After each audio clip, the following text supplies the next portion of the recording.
Greetings, fellow fans. You're tuned into DC Harry, presenting to you today, what if Deathstroke trained Harry from age 7 and Deadliest Assassin made him most feared wizard killer? Show some love by liking and subscribing. Enjoy the story ahead. Chapter 1, The Contractor. The rain had been falling on Little Whinging for 3 days straight, the kind of persistent English drizzle that soaked through jackets and settled into bones and generally made the whole country feel like it was rotting from the outside in. Slade Wilson didn't mind rain. Rain was cover. Rain meant people kept their heads down and didn't look at things they shouldn't. He was sitting in a rental car on Privet Drive at 11:40 on a Tuesday night, eating a cold meat pie from a garage forecourt and watching the lights go out in the neighborhood one by one. The contract he'd completed 2 hours ago, a corporate intelligence broker who'd been selling NATO communications to 3 different buyers simultaneously, had been clean, efficient, and deeply uninteresting. The kind of work Slade took between the jobs that actually required thought. The kind of work that paid well precisely because it didn't require him to care. He was about to start the engine when the light in the cupboard under the stairs of number 4 flickered on. Not a bedroom light. Not a hallway light. The cupboard under the stairs.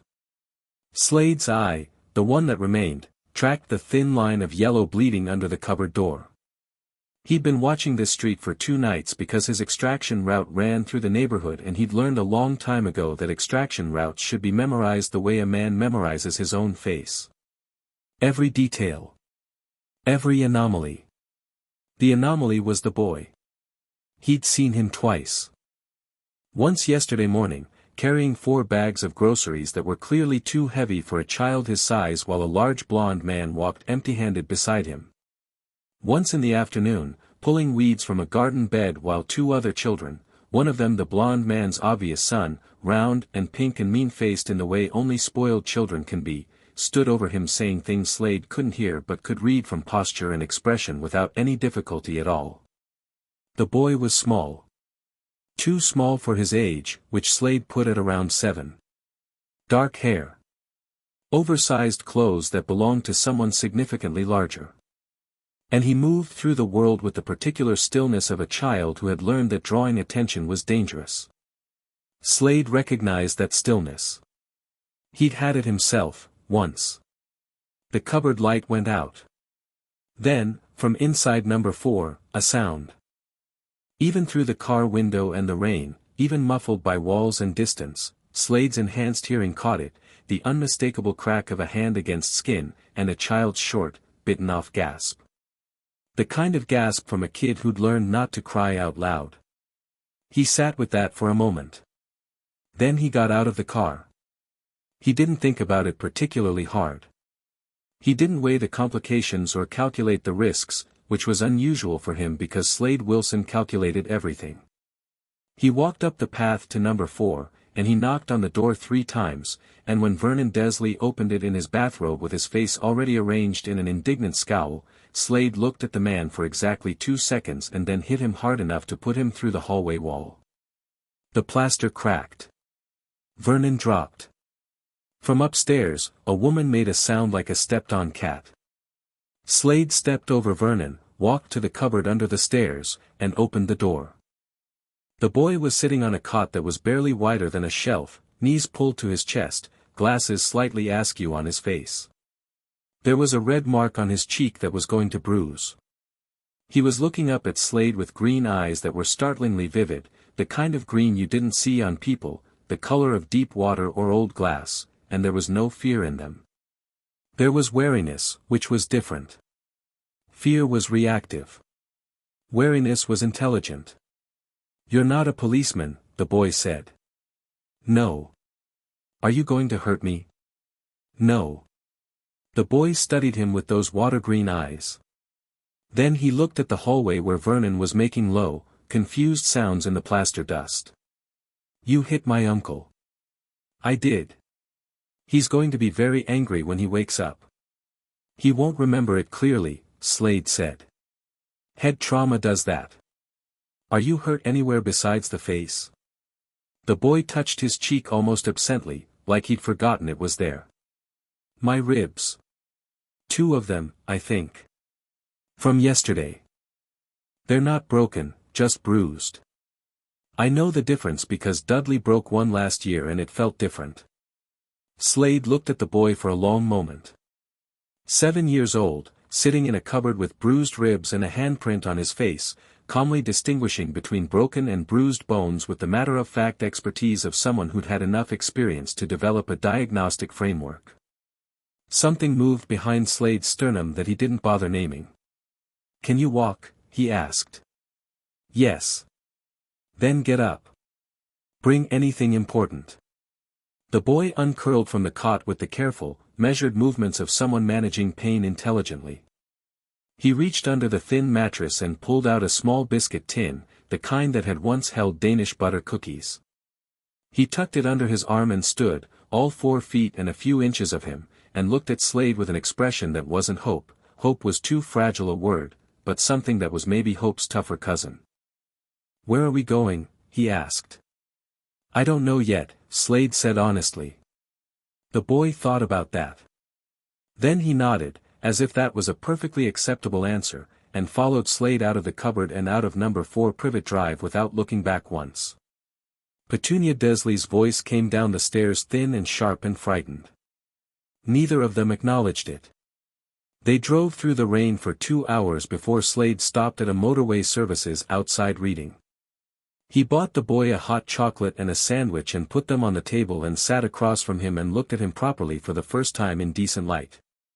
The kid was eating the sandwich with genuine focus, not the manners of someone who'd been taught, but the intensity of someone who was actually hungry and not trying to hide it. He'd drunk half the hot chocolate in one long pull. He had a bruise coming up under his left eye now, purple and yellow, and his glasses had a crack in one lens that had been repaired with sellotape. He was wearing a jumper with 3 holes in the elbow and trousers that were clearly hand-me-downs. "What's your name?" Slade asked. "Harry. Harry Potter." "How old are you, Harry?" 7. "Almost 8. He ate another bite of sandwich. "What's your name?" "Slade." "Is that your real name?" Slade's mouth did something that was almost a smile. "Most of the time." Harry accepted this with a small nod. He was looking at Slade's eye patch with open curiosity, not the sidelong embarrassed glances that adults tended to manage. "What happened to your eye?" "Someone better than me, a long time ago." "Are you better than them now?" "The question doesn't apply anymore." Harry seemed to understand what that meant, because he didn't ask follow-up questions. He finished his sandwich. He wrapped both hands around his hot chocolate and looked out at the car park where rain was hammering the tarmac and the lights of lorries moved through the dark like slow stars. "Are you going to take me back?" he asked. "No. To a children's home?" "I haven't decided." Harry was quiet for a moment. When he looked back at Slade, there was something deliberate in the way he held himself, an attempt at composure that was heartbreaking and impressive in equal measure because no 7-year-old should be composing himself for a negotiation, but here this one was, doing it. "I won't be any trouble," he said carefully. "I'm good at being quiet and I can cook and clean. I don't need much." "I know you don't need much," Slade said. "That's not the problem." "What's the problem?" Slade leaned back and looked at the boy across the table. The problem, which he was only now articulating even to himself, was that he was Slade Wilson. He killed people for money. He had one living child, a son who hated him with entirely legitimate reasons, and a dead daughter whose name he did not say out loud, and a history of relationships that had all ended in varying degrees of catastrophe. He was not a suitable guardian for a stray child. On the other hand, he was also the only person in this building who had just walked into a family home and removed an abused child from a situation that would have, statistically, continued to worsen until something irreversible happened. And the boy sitting across from him had bruised ribs he'd catalogued clinically, a crack in his glasses he'd repaired himself with materials he'd found, and green eyes that were watching Slade right now with a quality of attention that most adults never developed. "The problem," Slade said, "is that you'd be better off with me than anywhere else I could take you, and that's a very low bar." Harry considered this seriously, which Slade appreciated. He didn't say that's okay or I don't mind the way a desperate child would. He thought about it. You hit someone who was hurting me, Harry said, and you didn't want anything for it. True. And you told me you don't know where we're going but you didn't lie to me about it. Also true. Okay, Harry said. Okay. Okay, Harry repeated, with the finality of someone who had made a decision and intended to stand by it. I'll come with you. Slade looked at this 7-year-old child who had just decided to trust him with his whole matter-of-fact composure and felt something in his chest go sideways in a way it hadn't in a very long time. Finish your hot chocolate, he said. The first 6 months were not training. Slade was clear on that, at least with himself. The first 6 months were triage. He had a safe house in rural Scotland, a farmhouse outside Pitlochry that he used for recovery between contracts, well supplied, secure, isolated enough that nobody came by uninvited. He took Harry there.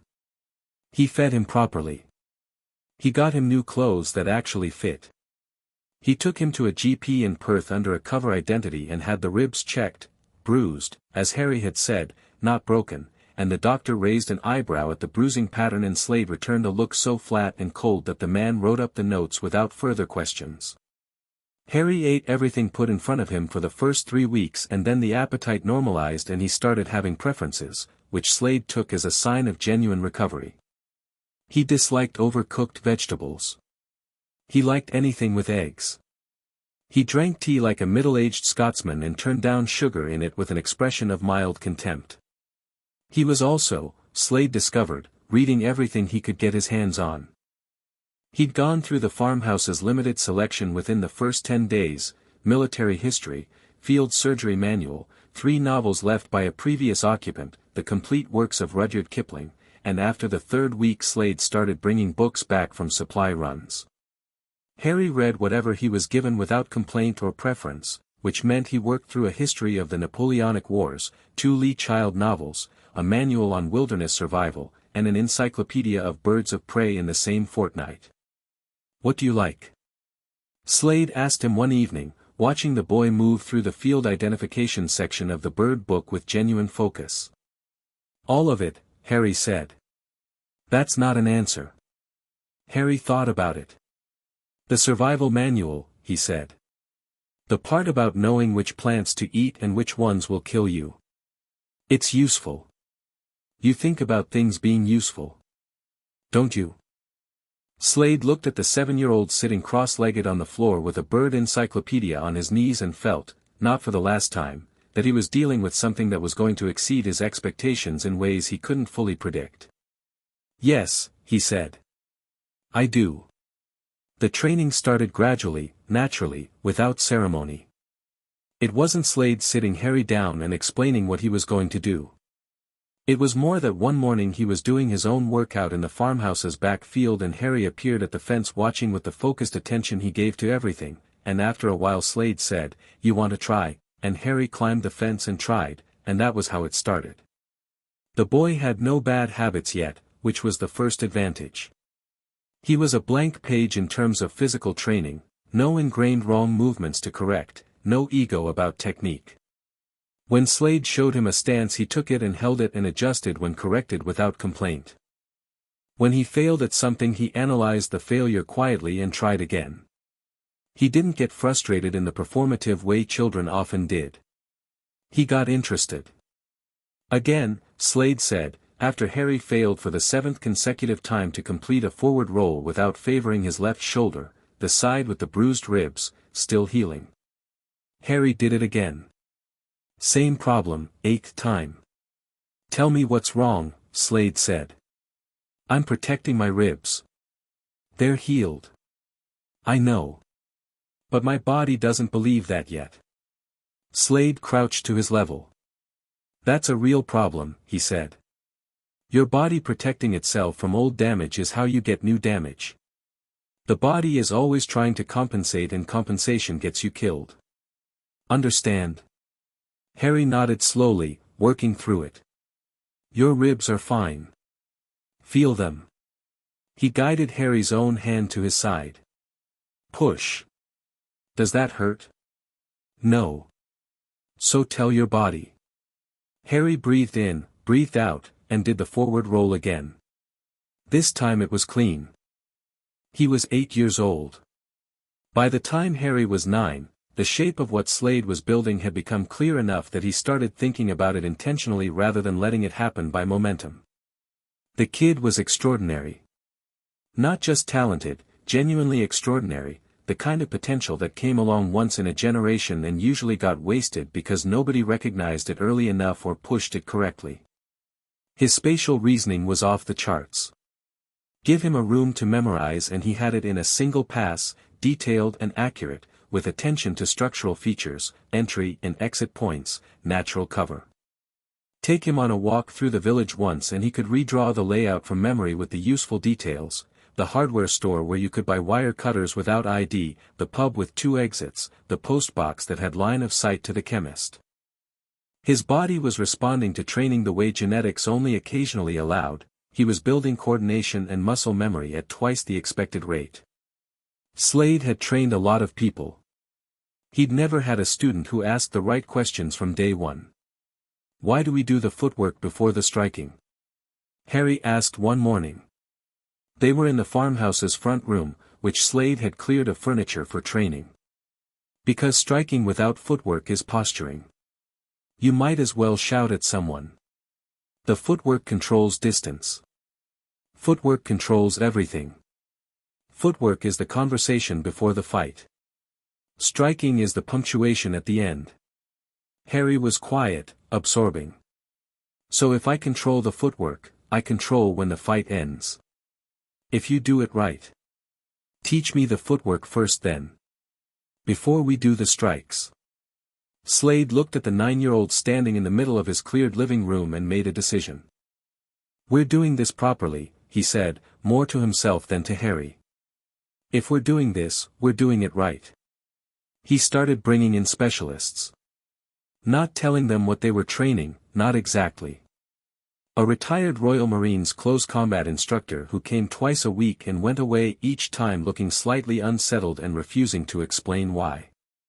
A woman named Vasquez who'd worked for the Mossad for 15 years and taught Harry 3 languages simultaneously in 6 months, French, Russian, and Arabic, using immersion methods that made the process feel less like school and more like being dropped into 3 different water tanks in rapid succession.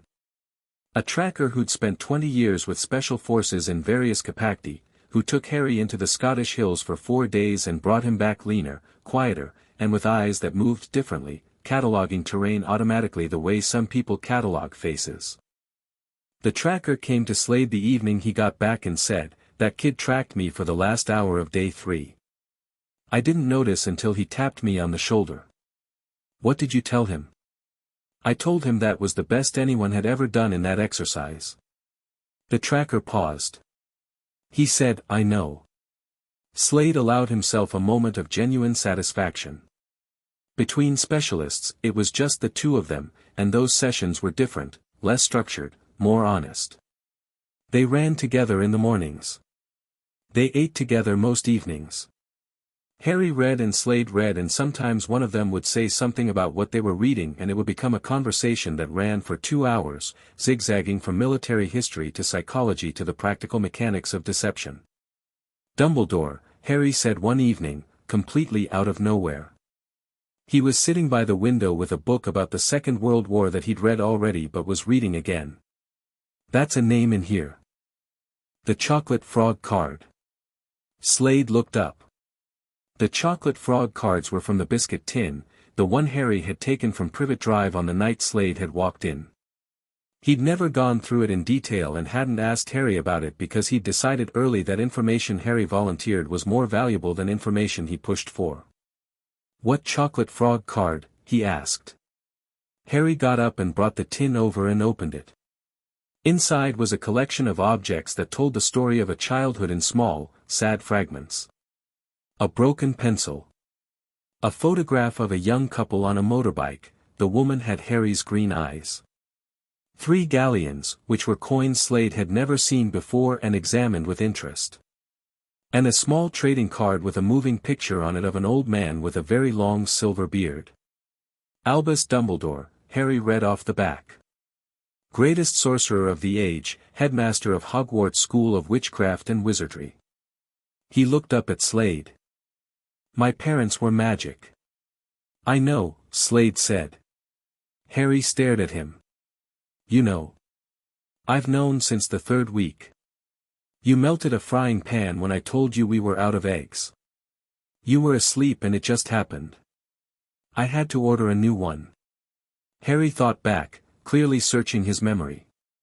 I didn't know I did that. I know. You didn't say anything. I was waiting for you to bring it up. Harry turned the card over in his hands and looked at the moving photograph of Dumbledore, who was giving the same avuncular smile on loop. Does it change anything? That I'm magic? Slade thought about the honest answer, which was that it changed quite a lot from a tactical standpoint and probably nothing from a relational one, and he went with the relational truth because that was what the kid was actually asking. No, he said. Harry looked at him for a long moment, reading the sincerity of it. Then he put the card back in the tin, closed the lid, and went back to his book. I want to learn to control it, he said. We'll figure that out. I already have been, Harry said quietly. A little. When I get angry or scared it gets bigger, harder to keep in. But when I'm calm it stays where I put it. So I've been practicing being calm. Slade looked at the 9-year-old who had been independently working on managing accidental magic through emotional regulation as an extension of the discipline training, because he'd identified the connection and acted on it with no prompting. Show me, Slade said. Harry held out his hand, palm up. He breathed the way Slade had taught him, slow, measured, from the diaphragm. And then the air above his palm sort of shivered, and a marble that had been sitting on the windowsill 20 feet away lifted off the sill, traveled smoothly across the room, and settled into Harry's outstretched hand. Wandless telekinesis, Slade said.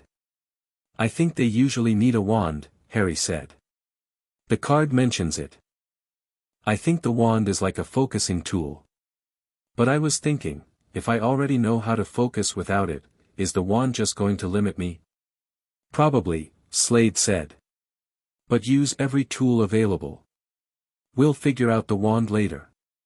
Harry turned the marble over in his fingers, something almost playful in his expression, the look he got when a new capability opened up that he found genuinely interesting. I want to see how far away I can do it from, he said. Tomorrow, Slade said. Bed. Harry went to bed. Slade sat in the kitchen with the chocolate frog card and the biscuit tin and thought about the world his student was going to walk into and whether he was preparing him correctly. He thought about Hogwarts and Dumbledore and the wizarding world, about which he knew almost nothing beyond what could be inferred from the card's text and the fact that Harry's parents had apparently died in it for reasons that hadn't been explained to a 7-year-old left in a cupboard by his surviving relatives. He thought about what Harry had said on his first night, I won't be any trouble. I'm good at being quiet and I don't need much. 3 years on, what Harry needed and what he was becoming were two very different things. The quiet small boy from the cupboard was still there, in the green eyes and the composed stillness, in the way he catalogued the world. But wrapped around that boy now was something else, a framework of capability and confidence that Slade had built deliberately and Harry had expanded past every boundary Slade set with the comfortable inevitability of someone who'd always been destined to outgrow any container you put him in. The kid was 10 years old. He spoke 4 languages. He could track a person through broken terrain, disarm an opponent twice his size using leverage and timing rather than strength, read a room's power dynamics in under 3 seconds, and move a marble across a room with his mind. Slade put the card back in the tin and closed the lid. There was a long way to go yet. The summer Harry turned 10, Slade took him to Morocco. Not for a contract, Slade had been separating work and Harry rigidly. Harry had never been present for any active operation and Slade intended to keep it that way for several more years. Morocco was for heat acclimatization and terrain training and because the markets of Marrakesh were an unparalleled environment for the kind of awareness exercises Slade had been running. You can't replicate the sensory density of a working Medina in a Scottish farmhouse. On their second day there, he gave Harry 60 Moroccan dirhams and said, get us back to the Riad. You have 2 hours. Harry looked at the money, looked at the maze of the Medina around them, and said, "You're going to be watching." "Yes. So I'm not actually lost. I just have to navigate like I am." "Correct.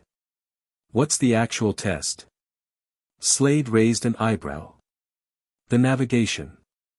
If the actual test was navigation, you'd have taken my watch so I couldn't track the sun and my compass so I couldn't use bearing. The navigation is obvious. What else am I supposed to be doing?" Slade looked at the 10-year-old standing in a Moroccan souk in the North African heat, squinting slightly against the light, having already identified that the surface objective was not the real objective. "What do you think you're supposed to be doing?" he said. Harry looked at the crowd around them, the press of locals and tourists and vendors, the chaos and noise and color of it. "Managing my visibility," he said. "I'm a small foreign child alone in a market. That's attention. You want to see if I can neutralize the attention while still navigating." "Go," Slade said. He followed at distance. Harry moved through the Medina the way water moves through a rocky channel, not fighting the current, working with it, finding the path of least resistance through the crowd. He picked up a small orange from a vendor stall and paid for it with the easy naturalness of someone doing something he'd done 100 times, and eating it as he walked made him look less like a lone. More actions. Right, the next chapter now. Chapter 2, the letter. The Hogwarts letter that arrived on Harry's 17th birthday was different from the ones that had come at 11. For one thing, it was the only one. A single owl, large and tawny, that landed on the farmhouse fence post at 6 in the morning with the patiently inevitable quality of something that had been waiting a very long time to complete its delivery. Harry was already outside when it arrived. He'd been running since 8 miles through the hills in the Scottish pre-dawn, and he came through the gate with his breath steady and his shirt dark with sweat and stopped when he saw the owl. He looked at it. It looked at him. He untied the letter from its leg, and it flew away without waiting for a reply. Slade was in the kitchen when Harry came in, put the letter on the table between the 2 mugs of tea, and sat down. Neither of them reached for it immediately. The morning light was coming in thin and pale through the farmhouse windows, doing something soft to the kitchen that the Scottish summer occasionally managed before the clouds came back. "Same seal," Harry said. "Yes. Just one this time." They learned. Harry picked it up. He turned it over once, then broke the seal and unfolded the parchment. He read it in silence, and Slade watched his face, which gave almost nothing away, which was itself information, because it meant Harry was feeling something he'd decided not to perform. "It's not the standard letter," Harry said. He put it on the table and turned it so Slade could read it. The parchment was still in that same formal font, still cream-colored, still green ink. But the content was different. There was no welcome to the new year, no list of required supplies. It read simply, "Mr. Potter, I believe we are overdue for a conversation.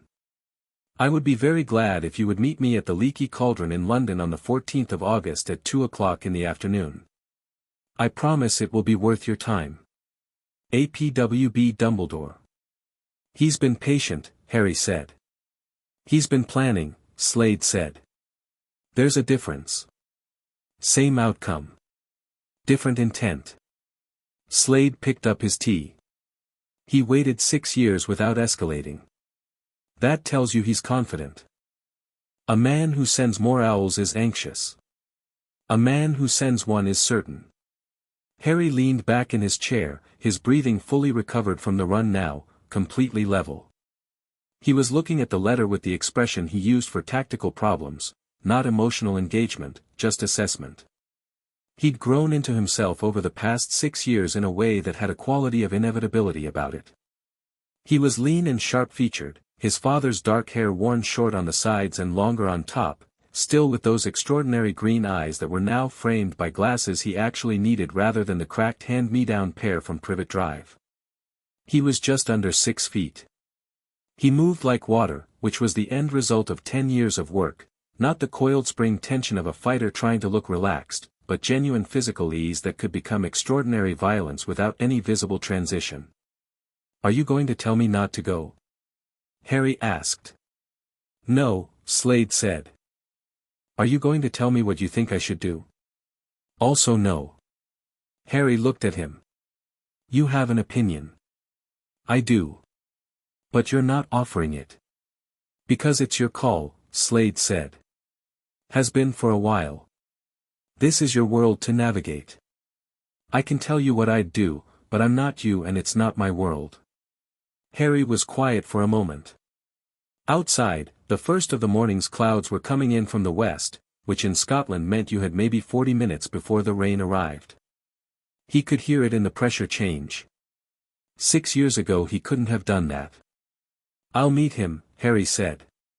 But on my terms. What terms? I'll hear what he has to say. I'll decide what I'm willing to share. I won't commit to anything. He paused. And I want to go to Hogwarts this year. Not because he's asking. Because I'm ready. Slade nodded slowly. I agree. You think I'm ready? I think you've been ready for about 18 months and I've been finding reasons to postpone because, Slade stopped. Harry looked at him with something careful in his expression. Because you don't want me to go. The honesty of it sat in the kitchen between them, plain and slightly uncomfortable the way honest things sometimes are. Slade didn't deny it, because Harry had earned the truth and also because denying it would have been insulting to them both. I know what you're walking into, Slade said. I know the shape of it better than you do, at this point. It's a world that's been waiting for you to arrive so it can put you to work for someone else's objective. And you're going to walk in there and it's going to try every angle it has, tradition, loyalty, destiny, guilt, and I need to know that you're going to see all of that clearly. I'll see it, Harry said. I was taught by the most paranoid human being alive. Professionally paranoid, Slade corrected. Practically paranoid. There's a distinction. There really isn't. Harry picked up his tea. I'll see it. And I'll make my own choices. He met Slade's eye. Like I was taught. Slade looked at his student for a long moment, the boy from the cupboard, the kid who'd eaten a sandwich in a motorway services and decided to trust a one-eyed mercenary with his future, the 17-year-old who'd synthesized grappling techniques at 13 and taught himself to move objects across a room with the focused precision of a surgeon. He thought about what Tatsu had said, someone should teach him to want to survive for its own sake, and thought about whether he'd managed that, in the end. Whether 10 years of training had left room for the person underneath. He thought it had. Not because of anything deliberate he'd done, more because Harry's nature had been stubborn enough to survive the process, to keep something essentially himself alive inside all the capability. The green eyes were still warm when they chose to be. The humor was still there, dry and quick. He still read obsessively, still had opinions about tea, still made the same expression of quiet satisfaction when he solved a problem that he'd made at 8 years old, moving a marble across a room for the first time. All right, Slade said. Let's talk about how you walk into Hogwarts. Harry put down his tea. I was thinking directly into 7th year. That's going to require a demonstration. I know. What do you think they'll test? Magic first. They won't know what to do with your other skills, so they'll anchor to what they understand. Slade thought for a moment. Dumbledore is smarter than that, but the institution will want academic and practical magical benchmarks. They'll want to see wand work. I've been working on that. I know you have. The wand had been a later addition to Harry's training. They'd acquired one through channels that Slade didn't elaborate on, a second-hand 12-inch Hollyan Phoenix feather wand that had vibrated in Harry's hand the first time he held it with a resonance that both of them had felt, a pressure change in the air, like a door opening. Harry had integrated it the way he integrated everything, patiently, precisely, learning to channel through it while maintaining the wandless ability as a parallel track. The result was a combination that Slade was fairly certain was unusual even by wizarding standards. They'll test defense, transfiguration, charms, potions probably, Harry said. The core curriculum. Don't show everything in the assessment. Obviously. Harry's tone was mildly reproving in the way it got when Slade said something he considered self-evident. Show enough to justify 7th-year entry. Keep the wandless work entirely out of it. And the physical capabilities. Those won't come up unless someone's stupid enough to start a fight in the assessment. He paused. Which I'm going to try very hard to prevent. By doing what? By being very polite and very boring until I'm inside the castle. Slade almost smiled. Good. After that, Harry said, is a different conversation. The leaky cauldron on the 14th of August was dim and smelled of old wood and something herbal and slightly smoky, and Albus Dumbledore was already there when Harry arrived, 15 minutes early, which was itself a message about who was setting the agenda. He was sitting at a table in the back corner with his back to the wall and a clear line of sight to both the Muggle Street entrance and the passage to Diagon Alley, which told Harry either that the old man was naturally tactically positioned or that he was making a point about being aware. Harry filed it. He walked to the table without hurrying, pulled out the chair that sat at an angle to Dumbledore's rather than directly across from it, close enough for conversation, angled to provide its own line of sight to the room, and sat down. Dumbledore looked at him over half-moon spectacles with blue eyes that were doing several things simultaneously. Assessing. Measuring. And beneath that, something that was either genuine warmth or a very good performance of it. Harry, he said, with the particular warmth of someone who feels entitled to use your first name. How wonderful to finally meet you. Professor Dumbledore, Harry said. A butterbeer appeared at his elbow, he hadn't ordered it, which meant either a house elf or magic, and he didn't touch it. You've been patient. I've been concerned, Dumbledore said gently. A young man in your situation, growing up outside the wizarding world, without guidance. I had guidance, Harry said. A small pause. Of course. I don't mean to suggest, I grew up fine, Harry said pleasantly. Better than fine. I'd like to attend Hogwarts this year, starting in 7th year. I'm prepared to demonstrate whatever's necessary to justify the placement. Dumbledore looked at him. The assessment behind the blue eyes was recalibrating, Harry could see it happening, and he found it interesting. The headmaster had come to this meeting with a model of Harry that the actual Harry didn't fit, and the man was smart enough to notice that immediately, which meant he was smart, but also that he'd been operating on assumptions for long enough that the mismatch was visible, which meant there were things he'd been too confident about. That's quite a direct approach, Dumbledore said. I find directness efficient. Indeed. The old man laced his fingers together on the table, and the twinkle in his eyes, which had been performing a slightly theatrical version of Benevolent Grandfather, shifted slightly, became a little less performance and a little more attention. This, Harry thought, was closer to the real version. You know, I've often wondered about you. About who you might have become, without certain circumstances. The circumstances made me, Harry said. I'm not interested in speculating about alternatives. But they weren't the circumstances I would have chosen for you, Dumbledore said quietly. No, Harry agreed. You'd have chosen the Dursleys. Something moved across the old man's face.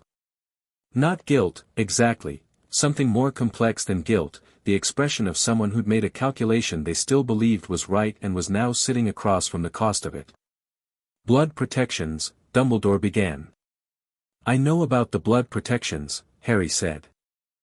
I know about the sacrificial magic in my mother's death, the way it anchored to her surviving sister, the reason a child with Voldemort's curse scar needed to be kept within reach of Petunia Evans's bloodline. I understand the logic. He kept his voice even and clean of anything that could be read as accusation, because accusation would have made this emotional and he didn't want it emotional. I'm not here to argue with the logic. I'm here to tell you that the logic has a 10-year window and the window is closed.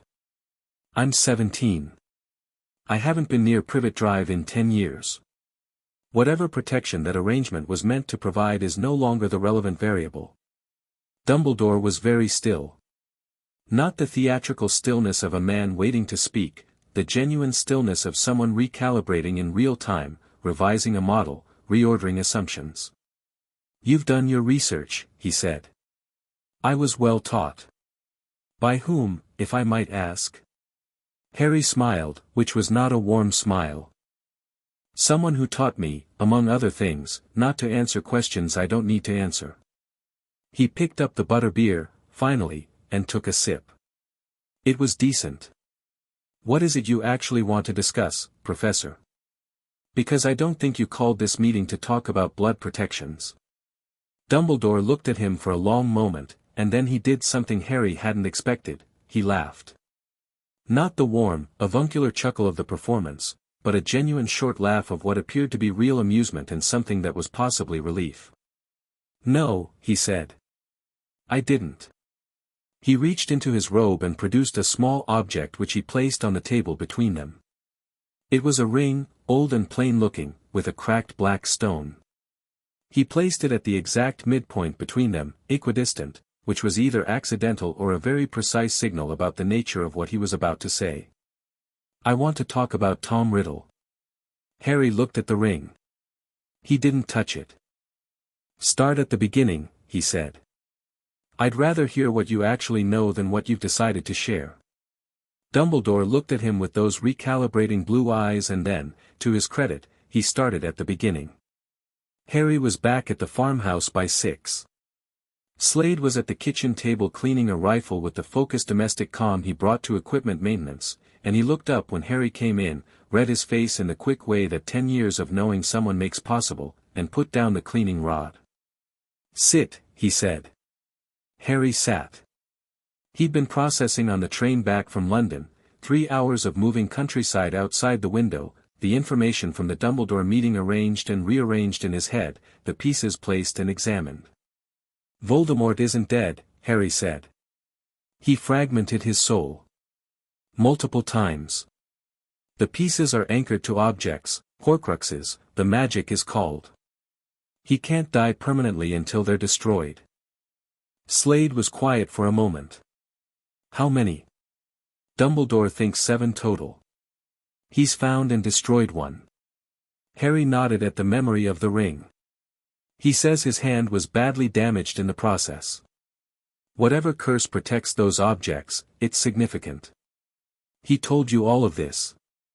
Most of it. I pushed for the rest. Harry looked at the table. There's a prophecy. It was made before I was born. Something about the one with the power to vanquish the Dark Lord. Voldemort heard part of it and decided it meant me, which is why he came for my family. Dumbledore thinks the prophecy is self-fulfilling at this point, that regardless of what it originally meant, the chain of events it triggered means I'm the one who has to end it. Does Voldemort know you're alive? He knows. He came back. Dumbledore has confirmed he returned to full power about 2 years ago. He's rebuilding. He hasn't moved openly yet because he's waiting for something, gathering strength, and because there are elements of the wizarding political structure that are in denial about his return and he's exploiting that. Slade picked up the cleaning rod again, not to use it, just to have something in his hands while he thought. This was a habit Harry recognized from years of watching it. 6 Horcruxes left to destroy, he said. 5. He destroyed one. And Dumbledore wants you to. Dumbledore wants a lot of things, Harry said. He wants me at Hogwarts where he can see me. He wants me to be the face of resistance because there's a prophecy that says I'm important and a political structure that will rally around the idea of Harry Potter, the boy who lived, much more readily than it'll rally around Dumbledore himself, who has political enemies. He wants me to eventually face Voldemort personally because the prophecy suggests that's the endgame. He paused. He told me all of this. Not all at once and not directly, but I pushed and he's honest when pushed. I'll give him that. What did you tell him? I told him I'd attend Hogwarts. I told him I'd meet with him regularly to share information on the Horcruxes. I told him I wasn't interested in being the face of anything, but I understood the strategic value of the prophecy as a mobilization tool and I wasn't going to publicly contradict it. Harry looked at Slade steadily. I didn't tell him about you. I didn't tell him about my training. I didn't tell him about my capabilities beyond what he could infer from the conversation. I treated the meeting as an intelligence exchange. I gave enough to establish good faith, withheld the rest. Slade nodded, slow. How'd he take that? He was frustrated. He hid it well, but not well enough. Harry leaned back. He keeps trying to frame things as obligations. You have a destiny. The wizarding world needs you. Your parents died for this. Every time he did it, I acknowledged the emotional reality of it and declined the implied demand. He was quiet for a second. He's not a bad man. I want to be clear about that. He genuinely believes what he's doing is right. He has a plan, and the plan is probably close to correct as large-scale strategic plans go. But the plan requires me to be a piece on his board. And you're not. No.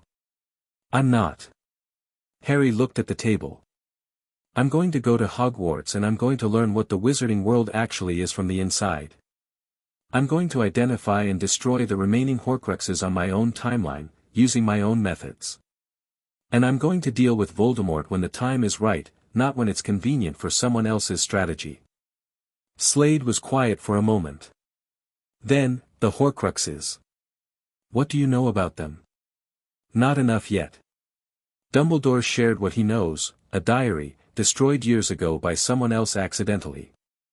A locket. A cup. A diadem hidden at Hogwarts, he thinks. A snake that travels with Voldemort. And one he's not certain of, an unknown object. Harry counted them off. 5 remaining, 1 unknown. The ring makes Dumbledore's destroyed count 2. Start with the ones you can locate and reach, Slade said. Work from known to unknown. The snake will be last because it's mobile and close to the primary target. I know. Harry was already working the problem, had been working it since the leaky cauldron. I need to be inside Hogwarts for at least some of them. The diadem especially. And I need access to Dumbledore's information without giving him access to mine. Can you manage that? It's basically just operational compartmentalization. Harry's tone was matter-of-fact. I've been doing that since I was 12. What about the political situation? Complicated. The Ministry of Magic is compromised, Voldemort has people embedded at various levels, and the minister himself is either in denial or compromised. Dumbledore wasn't clear on which. There's an existing resistance network, the Order of the Phoenix, which Dumbledore runs. Most of the competent people in the wizarding world are attached to it. I'll need to navigate around them without becoming subordinate to them. Slade looked at his student, 17 years old, 3 hours out of his first meeting with the most powerful wizard alive, already breaking down the operational parameters with a clarity that most experienced strategists would struggle to match. You're going to have to be careful, Slade said. About how visible you are. If Voldemort hears that Harry Potter has arrived at Hogwarts and he's something different, he'll move to assess the threat rather than waiting for his timeline, Harry said. I know. Which means my first few months have to do 2 things simultaneously. I need to look remarkable enough that Dumbledore's people stay on my side and the student population believes in the symbol. But I need to look controlled enough that Voldemort doesn't panic and accelerate. That's a very narrow needle. I know. You're going to pull it anyway. Yes. Slade set the rifle cleaning rod down on the table and looked at Harry with something that was complicated and didn't really have a clean name. He'd been building toward this moment for 10 years, knowing it was coming, knowing that the point of everything was to send Harry through a door that Slade himself couldn't follow him through. He'd been practical about it in the preparation. He was less practical about it now. There's one more thing, Harry said. His voice was slightly different. Dumbledore, he mentioned the prophecy says neither can live while the other survives. He was careful about how he said it. But what he means is that the assumption has always been that I might die. That facing Voldemort might be a terminal outcome. He held Slade's eye. I want you to know I don't plan on that. Good. Not because I'm afraid of it. But because, Harry stopped, and the composure shifted for just a second into something more honest and less managed. Because Tatsu was right. You should have heard what he told you when I was 11. I'm telling myself now. Slade was quiet. I'm going to survive this, Harry said, because I want to. For its own sake. He held Slade's gaze. I thought you should know. Slade nodded once, and it carried more weight than most conversations manage with 10 times the words. The assessment was scheduled for the 25th of August. They came to the farmhouse for it, which had been Harry's condition. He hadn't been willing to go to Hogwarts twice before the school year started, and he'd made that clear in a short letter to Dumbledore that had been polite and entirely non-negotiable. 3 professors arrived at 10 in the morning, Minerva McGonagall, head of Gryffindor and Transfiguration teacher, who wore her authority like good architecture, solid and unpretentious, Phileas Flitwick, tiny and bright-eyed, Charms master, who arrived with a small bag of assessment materials and looked at the farmhouse with professional curiosity, and Severus Snape, potions master, who emerged from the apparition point at the bottom of the lane with the layered aggression of a man who'd decided in advance to be unimpressed. Slade met them at the door, said nothing beyond a look that established very clearly that this was his house and he was operating under no particular compunction to explain himself, and then went into the kitchen and stayed there, which was both his preference and a deliberate choice to give Harry the space to handle this without a safety net visible in the room. Harry met the 3 professors in the farmhouse's sitting room, which he'd arranged with the furniture moved back to create a working space. He poured tea without being asked and set it down without ceremony and then stood in the middle of the room and looked at all 3 of them with the same attention he gave to any new environment. McGonagall assessed him back with sharp grey eyes. Flitwick smiled. Snape looked like he was calculating the exact nature of his eventual disappointment. Thank you for coming, Harry said. I'd suggest we start with practical magic and work toward theory, but I'm happy to take your lead. We'll start with transfiguration, McGonagall said crisply. The assessment lasted 4 hours. Harry never showed everything. That was the discipline that ran underneath everything else, the training principle that said you always kept something in reserve, that the ceiling you showed was never your actual ceiling. He demonstrated transfiguration work at a level that was solid and sophisticated, 7th year, clearly, with a precision that made McGonagall's eyebrow climb in stages throughout the first hour. He did charms with Flitwick, who ran him through increasingly complex material with growing enthusiasm, small hands conducting the assessment like a concert, his delight in the responses entirely genuine. Snape's potions assessment was written rather than practical, which was both a reflection of the farmhouse's limitations and, Harry suspected, a choice by Snape to test on a field where he could control the variables. Harry answered every question completely, accurately, and with occasional annotations that demonstrated not just knowledge but the understanding underneath the knowledge, the why of each process rather than just the recipe. He pushed a particular annotation on the wolfsbane potion that suggested a modification to the preparation temperature that would improve the active compound stability, which was not in any textbook and was the product of 6 months of independent study in the farmhouse's improvised chemistry space. Snape read it. His expression didn't change, but something in it shifted into a quality of attention that was different from what had been there before. "Where did you study?" he asked. "Independently," Harry said. "I had access to most of the standard curriculum texts plus several specialist sources." "Which specialist sources?" "A few pre-statute of secrecy volumes on magical biology that had fairly detailed discussions of the biochemical interaction between magical compounds and werewolf physiology. Also some Muggle biochemistry that turned out to be directly applicable." Snape looked at him for a long moment. "Muggle biochemistry." "It's the same chemistry," Harry said, not defensively. "The magical element is the interaction layer, not the underlying mechanics." Something happened in Snape's expression that might, in better lighting, have looked like reassessment. McGonagall convened the 3 of them briefly in the hallway while Harry waited in the sitting room. The conversation was short, Harry could hear the tone through the wall if not the words, and the tone was not argumentative. When they came back, McGonagall looked at him with an expression that held a carefully professional neutrality over what was clearly a more complex response. We're prepared to recommend 7th-year placement in all core subjects, she said. You'll be expected to sit NEWTS at the end of the year. Understood. There are a number of non-academic requirements, house placement, which you'll undergo upon arrival, and general school rules which I can provide in writing. That would be fine. McGonagall looked at him for a moment. Mr. Potter, I want to be clear about something. Coming directly into 7th year is unusual in the extreme. You'll be in classes with students who have had 6 years of structured magical education together. There will be an adjustment period. For them, Harry said. I expect they'll adapt. McGonagall blinked. Flitwick made a sound that was distinctly a suppressed laugh. Snape, who had been looking out the window at the Scottish hills with an expression of elaborate disinterest, turned his head fractionally. Yes, McGonagall said, after a beat. Quite. She gathered her materials. We'll see you on the 1st of September, Mr. Potter. The express leaves King's Cross at 11. I'll make my own way, Harry said.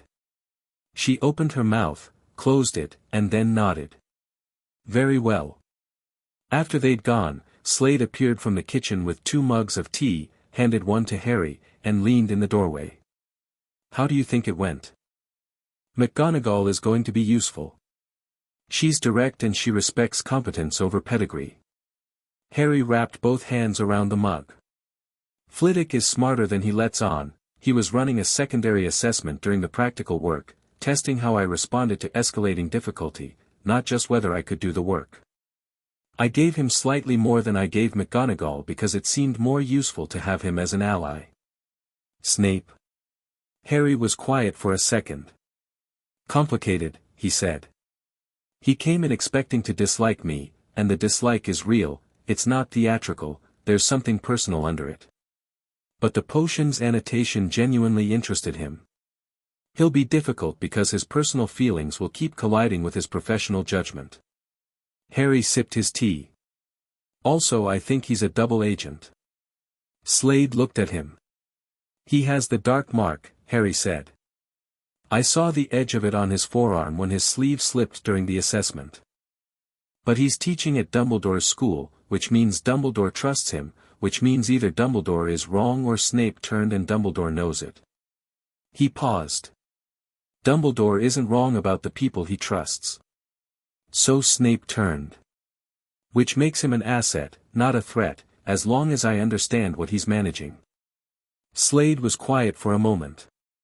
You got all of that in 4 hours. He showed me the mark. Probably accidentally, but maybe not, maybe he wanted me to know. Establishing the complexity of his position before the school year starts. Harry shrugged. I'll find out. Outside, the Scottish afternoon was doing its best impression of autumn, the light going more actions request aborted right the next chapter now. Chapter 3, The Sorting of a Predator. The Hogwarts Express left King's Cross at 11, which Harry knew because Slade had told him, and which was relevant only in the sense that Harry arrived at Hogsmeade Station at 7:45 in the evening via a different route entirely. He'd apparat to the edge of the Hogwarts grounds, the boundary where the anti-apparition wards created that specific pressure change he'd identified by feel during a reconnaissance visit 3 days prior, and walked the rest of the way up to the castle in the last of the evening light. He'd been there for 20 minutes before the carriages started arriving from the station, standing at the top of the hill with his hands in his jacket pockets, looking at the castle properly for the first time. It was big. Bigger than pictures suggested and older than pictures managed to convey, the kind of old that exists in stone that has absorbed centuries of weather and use, that carries weight in the architecture itself, a physical gravity you can feel in your chest when you stand close enough. Every window was lit. The lake beside it was going dark in the fading light, enormous and very still, and somewhere on its surface something moved with a heavy, slow purpose that left almost no wake. Harry looked at it all with quiet attention, the approach routes, the tower positions, the courtyard layout visible from the hill, the bridge and the cliff edge drop to the water on the west side. His first assessment of any new location was automatic by now, as involuntary as breathing, entry points, defensible positions, lines of sight, structural vulnerabilities, the way sound would travel in those corridors. Then he let the tactical layer go, just for a moment, and looked at it the way a 17-year-old should look at the place his parents went to school, the place that was built into his blood before he ever arrived here. It was beautiful. He allowed himself that. Then he walked down to the entrance. McGonagall was waiting at the door, which told him she'd been watching the approach. She looked at him with an expression that was trying to be reproving and landing slightly short of it. "You could have taken the express," she said. "I prefer to arrive early," Harry said. "You've been standing on that hill for 20 minutes. "Reconnaissance," Harry said, which was the exact truth and landed, from McGonagall's expression, about how he'd expected it to land. She led him inside without further comment. The entrance hall was vast and echoing and smelled of old stone and torchlight and something faintly magical that Harry had no category for, a particular atmospheric charge, like the air before a lightning storm held in place indefinitely. He looked up at the ceiling, which wasn't a ceiling, just darkness that went up further than the torches could reach. Suits of armor stood at intervals along the walls, and one of them turned its helmet to track him as he passed, which Harry filed without reaction. "The sorting will happen with the first years," McGonagall said. "It's the traditional method and I don't see a reason to deviate from it. You'll be sorted along with them." "Fine. The other students will have questions." "I'm sure they will. You might want to prepare for that. There's a level of public profile attached to your name that, Professor." Harry looked at her, not unkindly. "I'm aware of my public profile. I've been aware of it since I was 8. I'm not going to enjoy the attention but I'm not going to be destabilized by it either. I'll be fine." McGonagall looked at him for a second with those sharp grey eyes and then nodded once, decisively, which was the closest she'd come in either of their interactions to an expression of approval.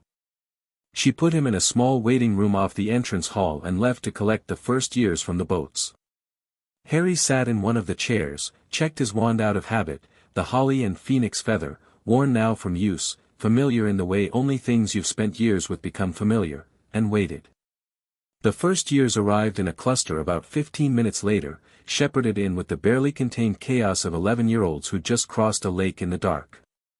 They were short, wide-eyed, and loud in the way children are loud when they're frightened and compensating for it with noise. They noticed Harry immediately, the one person in the room who wasn't 11, who was sitting in the corner with the stillness of someone who'd been waiting comfortably rather than huddling anxiously. "Are you a 7th year?" a girl with dark skin and natural hair asked, direct and curious. "Yes." "Why are you being sorted with us?" "I'm new." The girl considered this. "Why are you new in 7th year?" "I didn't attend until now." A boy near the back, red-haired and freckled, said from across the room, "You're Harry Potter." He said it in the particular tone of someone identifying a fact they'd known for a while but are now experiencing the strangeness of in person. Harry looked at him. "Yes." The room went through an interesting transition, the child noise dropped slightly, replaced by a different quality of attention. Harry watched the social dynamics shift in real time. Some of the 11-year-olds stepped fractionally back. Others leaned fractionally forward. The girl who'd spoken first stayed exactly where she was, which he noted approvingly. "I'm Luna," she said. She wasn't actually the girl who'd spoken first, she'd emerged from somewhere in the middle of the group, slight and blonde with very large pale eyes that looked at Harry without the weight of expectation the others were doing, just a calm, somewhat sideways curiosity. "You have a very interesting aura." "Luna," the red-headed boy said, embarrassed. "He does," Luna said serenely. "It's silver and green with something very dark underneath. Like deep water." Harry looked at her with genuine interest. "What's your name?" "Luna Lovegood." "Can you always see that?" "Usually. Most people's are much less interesting." She tilted her head. "Are you frightened?" "No," Harry said. "That's unusual," she said. "Everyone else in here is frightened." "I know. But you're not. No. She nodded, as if this confirmed something she'd already suspected, and went back to standing in the middle of the group with her shoes on the wrong feet and her wand tucked behind her ear, apparently satisfied with the exchange. McGonagall returned and led them into the Great Hall. Harry had known intellectually that it would be a large room full of students. The intellectual knowledge and the physical reality of walking into the Great Hall were two different experiences. For long house tables stretched the length of the hall, packed with students in black robes who turned as the first years entered, and the turn of a few hundred heads created a ripple of whispers that built into something close to a roar when Harry came through the door behind the first years. He heard his name run through the room like electricity. Harry Potter, did you see, is that, and he walked through it without acknowledging it, keeping his pace even, his attention moving across the room systematically. He catalogued faces in the way he'd been trained to catalog faces: threat assessment, alliance potential, notable individuals. The Slytherin table was on the far left. A boy with platinum blonde hair and the kind of good looks that came with generations of controlled breeding was sitting near the front, watching Harry's approach with an expression that was performing disdain but running actual calculation underneath it. Harry recognized the type. Slade had taught him to read it in the first year of training. The boy wanted to establish a hierarchy immediately and was assessing the best method. Harry met his gaze once, levelly, held it for 2 seconds, the exact amount of time that communicated "I've seen you and am not concerned," then looked away. The boy's expression flickered. The staff table ran across the far end of the hall. Dumbledore sat at its center in robes of deep purple, watching Harry's entrance with blue eyes that contained approximately 17 simultaneous thoughts. To his left, Snape was looking at Harry with an expression of layered complexity, the professional hostility that Harry had catalogued in the assessment, and underneath it something that might have been sharpened attention, the particular watchfulness of someone who knows more than they're showing. Harry gave him the same attention he'd given the blonde boy, acknowledgement, assessment, then moved on. He stood with the first years in front of the staff table while a patched, battered hat sitting on a stool went through an elaborate sung introduction. Harry watched the hat with genuine interest. A sorting mechanism that assessed the contents of your mind and assigned social placement was either extraordinarily sophisticated or deeply reductive, and he hadn't decided which yet. First years began walking up one by one. The hat sat on each head for anywhere from 2 seconds to over a minute and called out house names, and the hall cheered for each result in patterns Harry tracked to understand who cared most about what. When the last first year had been sorted to Hufflepuff and the applause died down, McGonagall said, "Harry Potter." The hall went absolutely quiet. Harry walked to the stool, sat on it, and put the hat on his head. The voice that spoke inside his mind was old and dry and amused, and it said, without preamble, "Well, that's different." Harry waited. "I've been doing this for 1,000 years and I can count on one hand the number of students who've sat down in that chair and not thought about which house they want. Most of them are performing not caring." "You're actually not caring." "That's not quite accurate," Harry thought back. "I've thought about it. I just don't have a preference." "Why not?" "Because the house system is a classification mechanism built around trait categories that don't fully describe individuals. Every house has value and every house has pathology. The hat assigns you to a category and the category shapes your social experience for 7 years, which shapes your identity. That's a significant amount of structural influence for something that happens in the first 5 minutes." The hat was quiet for a moment. "You've already identified the mechanism." "I've identified most mechanisms," Harry thought. "It doesn't mean I'm exempt from them. Brave enough for Gryffindor, clearly. Cunning enough for Slytherin, certainly. You're curious in the way Ravenclaws are curious and loyal in the way Hufflepuffs are loyal, except your loyalty is carefully selective and non-idealistic, which is more Slytherin than anything else." The hat paused. "You're difficult, Mr. Potter. Genuinely difficult, in the interesting sense. I haven't had a mind quite like this one." "Where would you put me?"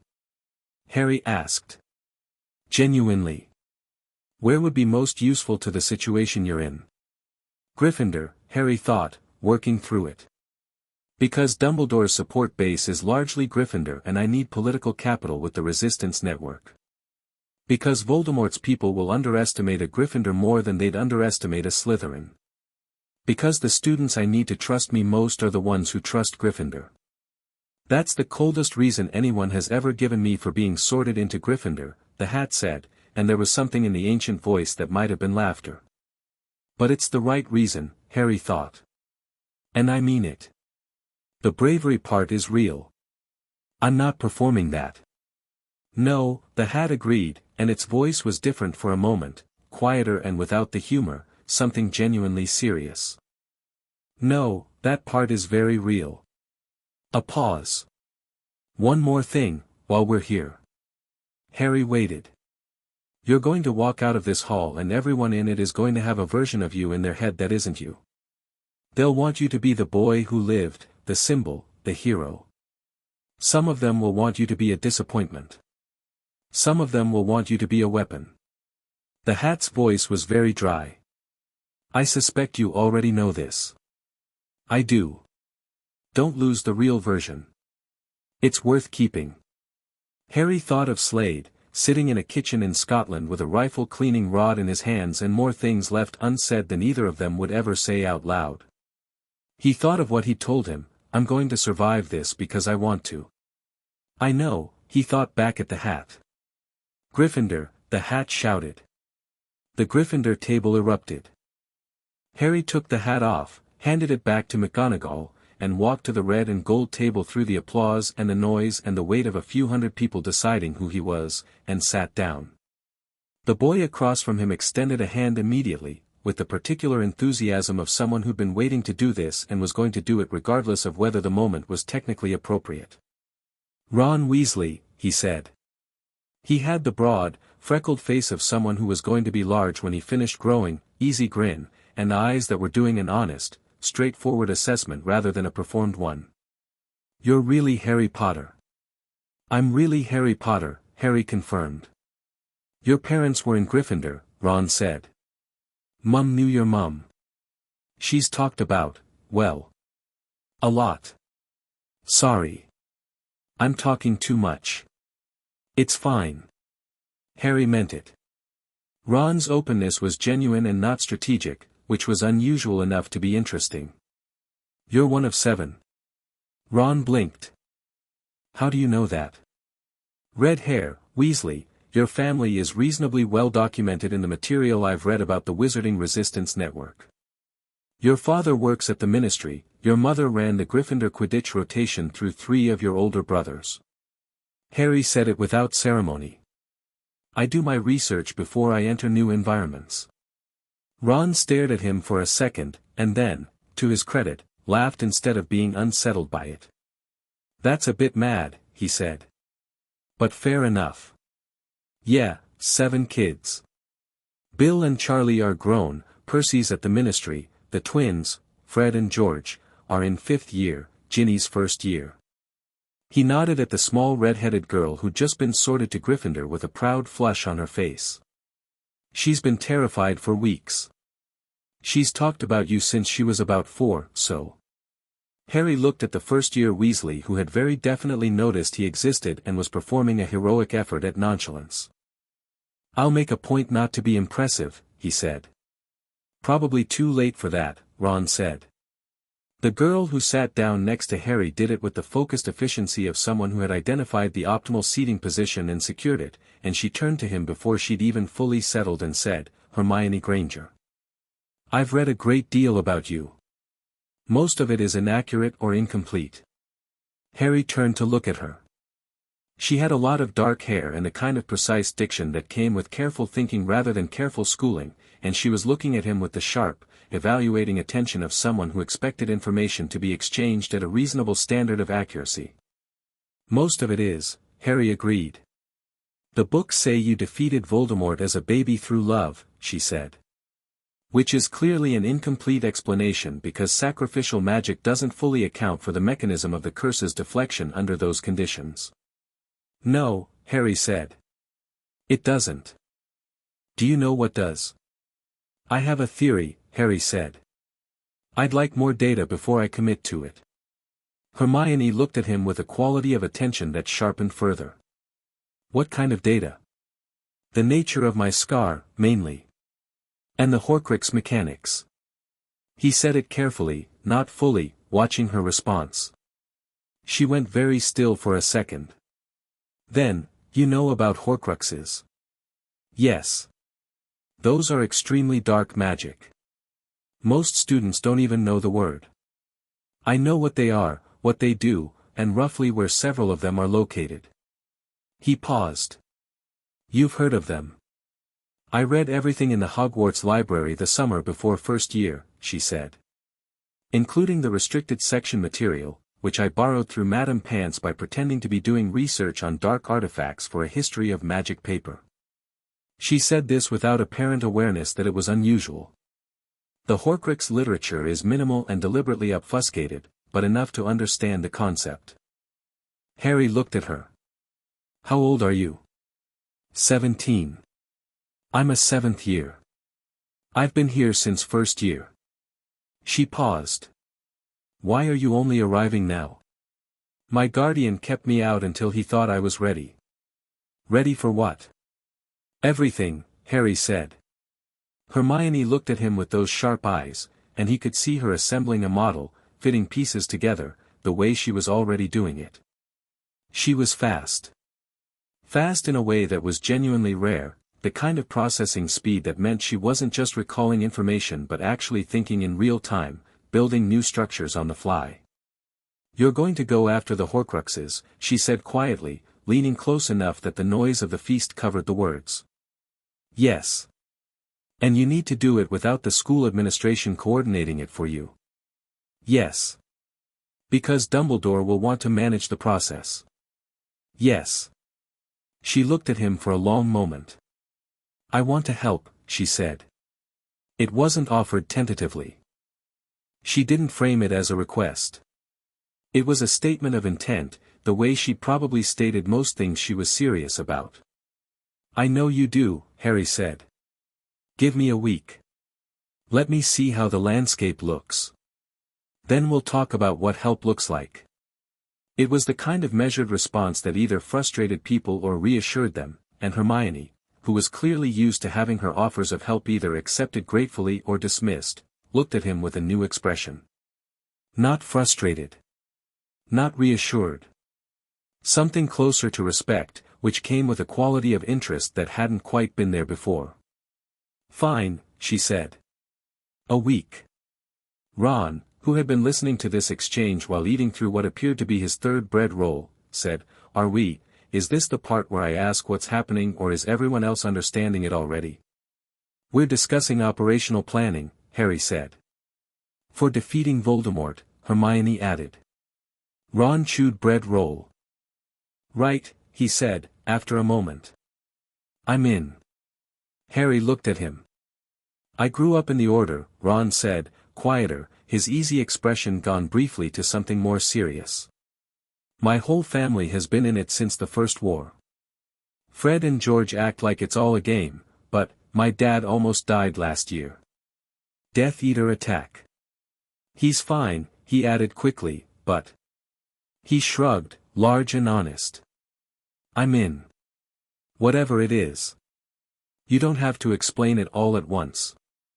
Harry looked at both of them, the brilliant, fierce girl who'd been waiting 6 years for something interesting enough to deserve her full attention, and the honest, loyal boy who was offering his help from a place of genuine understanding rather than hero worship.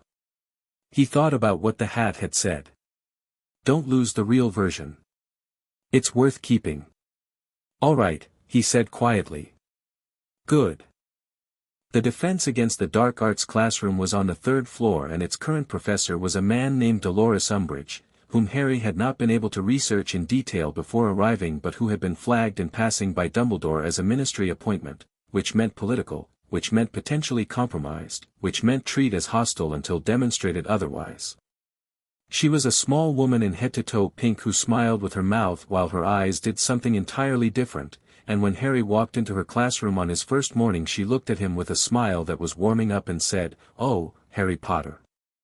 How delightful, in a voice that was so studied in its sweetness it landed as a threat. Professor Umbridge, Harry said, and sat down. The class was 7th year, 12 students plus Harry. Hermione was 2 seats to his left. Ron was at the back, already looking at the classroom's pink-saturated decor with the expression of someone experiencing a mild headache. Umbridge stood at the front and said, in her carefully sweet voice, that this year they would be taking a theory-based approach to defense against the dark arts, as the Ministry felt that practical spellcasting in an educational context was unnecessary and potentially dangerous. The room temperature of student opinion dropped about 15 degrees. No practical work, said a boy 3 seats to Harry's right, Seamus Finnegan, who Harry had placed from the feast. Irish, loud, good-natured, and at this moment genuinely outraged. We're 7th years. We're taking an EWTS. The Ministry's position is clear, Umbridge said, and the sweetness in her voice had developed an edge.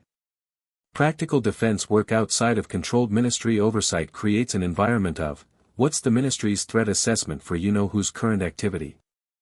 Harry asked. Umbridge turned to him. The smile remained technically intact. I beg your pardon. The Ministry's official threat assessment, Harry said. For Voldemort's current organizational activity. What level are they rating it? Several students flinched at the name. Umbridge's smile went very, very fixed. The Ministry does not recognize the threat you're referring to as current. So the Ministry's position is that Voldemort isn't active, Harry said. And therefore students in a defense against the dark arts class don't need to learn defensive magic, because there's nothing to defend against. The Ministry, I just want to be clear on the reasoning, Harry said pleasantly. So that I understand the curriculum decision. Umbridge looked at him with her smile fully deployed and her eyes doing something entirely different from smiling. I think we'll find, Mr. Potter, that the Ministry's expertise in these matters is considerably more reliable than the personal accounts of young people who may have certain, emotional investments in particular narratives. The room went very quiet. You might be right, Harry said. He opened his textbook. Let's do theory, then. Hermione was looking at him sideways. He gave her a microscopic shake of the head, not now, not here, and she straightened and looked back at the front, and he could almost feel her vibrating with the effort of not saying what she wanted to say. After class, in the corridor, she got hold of his arm and pulled him 3 steps away from the door and said in a low, precise voice, she's Ministry. She's going to report everything back to Fudge. I know. You just, in there you practically told her you don't believe the Ministry. I also didn't give her anything she can escalate with, Harry said. I asked questions. I agreed with the curriculum decision. Everything I said in there was technically deferential. Hermione blinked. You were recording her. I was establishing her baseline.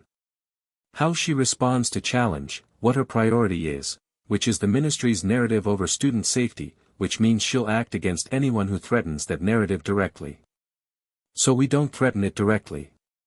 He started walking. We work around it. How? We teach ourselves. Somewhere she can't observe it. He glanced at her. You know this castle better than anyone in 7th year. Is there a room the Marauders map doesn't show? Hermione stared at him. The Marauders, how do you know about the map? I've been studying Hogwarts since I was 9. The map is reasonably well documented if you look in the right places. He paused. Is there a room? There's something called the Room of Requirement, she said, catching up with him in stride. I've read references to it. I've never been entirely certain of its precise location. 7th floor, Barnabas the Barmy Tapestry, but the room itself only appears when someone needs it. When someone needs it, Harry repeated. The theory is that it materializes whatever space is required for the purpose of the person seeking it. Harry thought about that. A room that became what you needed.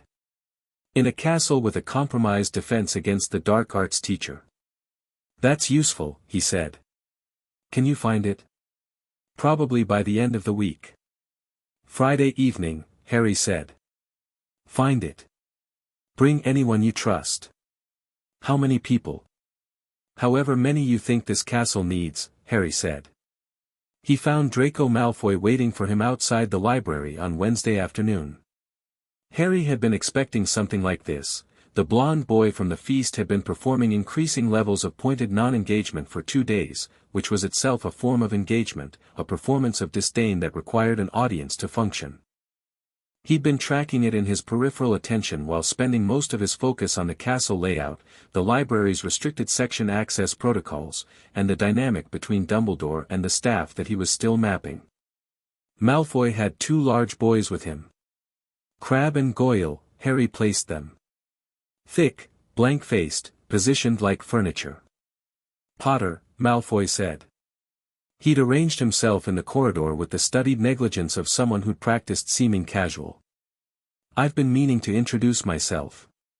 Draco Malfoy, Harry said. Yes. I know. Malfoy blinked. He'd had a specific script for this and Harry had skipped the first line of it, and now he was recalibrating. Well. Good. Then you'll know that in this school, the people worth knowing. Here's what I know about you, Harry said. Not hostile, just factual. Your father is Lucius Malfoy, who is currently one of Voldemort's senior lieutenants operating under a cover of having been imperious during the First War. Your family donated significantly to ministry campaigns to keep Fudge in place and maintain the denial of Voldemort's return because that denial protects your father's position. You've grown up being told that blood purity is the primary determinant of social value, which means you're currently trying to establish a hierarchy with me because your social framework requires you to know where you rank relative to anyone new. Malfoy had gone white. I'm not interested in hierarchies, Harry said. I'm not interested in blood status. I'm not interested in your father's politics. If you want to talk about something actual, I'm in the library most evenings between 5 and 7. He looked at the 2 large boys briefly, the same 2-second acknowledgement. Your friends are welcome too. He walked into the library. He heard, from the corridor, Crabbe say, "What just happened?" and Goyle say, "I don't know," and then nothing from Malfoy at all, which was more interesting than either of the other 2 responses. Hermione was at a table inside with a stack of books that suggested she'd been there for a while. She looked up at him with an expression that meant she'd heard the corridor conversation through the library's open door. Were you eavesdropping? Harry said. I was studying. Near an open door. The distinction is important. She marked her page. You didn't threaten him. No reason to. You could have. You had everything to embarrass him with and you didn't use it. Embarrassing him publicly cements his position, Harry said, pulling out a chair. His social value in Slytherin depends on being the one who stood up to me. If I make him look bad, he has to escalate to recover status. If I make him look small by not bothering to engage properly, he sat down. He has nothing to escalate against. Hermione looked at him. You're not a normal 17-year-old, she said. No, Harry agreed, pulling out his Transfiguration text. I'm not either, she said, and went back to her book. Snape's potions class on Thursday ran 2 hours and began with Snape announcing that he would be assessing the class's baseline capability through a practical exercise, the draft of living death, complex, unforgiving, exactly the kind of test that separated students who understood the underlying chemistry from those who had memorized instructions. Harry recognized the challenge as directed at him specifically. Not because Snape announced it that way, he announced it at the entire room, but because the draft of living death was the subject Harry had annotated in the assessment, the one thing he'd pushed further on than the curriculum required. Snape was responding to the annotation by seeing if Harry could execute it, not just theorize. Harry settled in at a workstation and began. He worked the way he always worked, efficiently and without drama, his movements precise and economical, attention calibrated between the process and the result. He'd made this potion twice before, both times in the farmhouse's improvised potion space, which lacked proper temperature control and two of the standard tools, which had meant compensating with technique. As a result, he knew several things about this potion that you couldn't learn from making it under ideal conditions. 40 minutes into the exercise, he added the clock counterclockwise 7 times rather than the standard 6, a modification that the pre-statute text had suggested and that his own experimentation had confirmed produced a more stable suspension of the active compound. The potion shifted from pale lilac to a clear, perfect blue. At the front of the room, Snape's classroom patrol brought him past Harry's workstation. He stopped. Harry didn't look up. Snape looked at the potion in silence for a long moment. "Explain the modification," he said, flat. "The standard 7th rotation is a historical accident," Harry said, still working, adding the next ingredient on time because timing was more important than the conversation. The original recipe was developed in conditions where the base reagents were consistently higher temperature than modern preparation standards, so the 7th clockwise stir was compensating for thermal degradation. In modern conditions it creates an over-agitation that reduces suspension stability by about 12%. And you know this how? Pre-statute literature on potion development and independent experimentation. Harry looked up briefly. "I can document the experimental record if you'd like to see it." Snape looked at him with the expression Harry had been watching settle into place since the assessment, the professional interest doing constant battle with the personal whatever. He moved on without a word.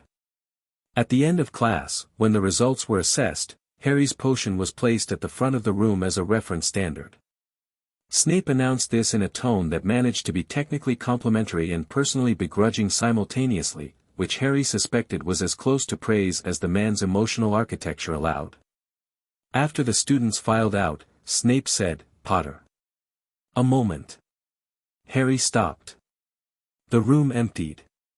Snape stood at the front with his arms folded, his expression stripped of the social layers it wore in front of students, the performance of authority and contempt, which was a performance, Harry had decided. What was underneath it was harder to read. "You saw the mark," Snape said. Not a question. Harry had expected it to come faster than 4 days. "Yes," Harry said. And Dumbledore trusts you, which means you're working for him, which means you're a more valuable asset to me as an informed ally than as an unknown variable." Harry kept his voice clean of anything interpretable. "I'm not going to acknowledge it publicly or use it against you. Your cover is worth more intact." Snape looked at him. Something happened in his expression that was complicated and moved through several stages too quickly to read all of them. "You're not your father," he said. It came out sounding like he'd meant it to sound like an insult and had lost control of the intention somewhere in the execution. "I know," Harry said. "I never met him." A long, odd beat of silence. "The annotation on the wolfsbane temperature," Snape said, and his voice was different now, the layers stripped further, just the professional engagement he couldn't seem to suppress when the subject was actually interesting. "The preparation modification you suggested. Have you tested it?" "Twice. Limited sample size."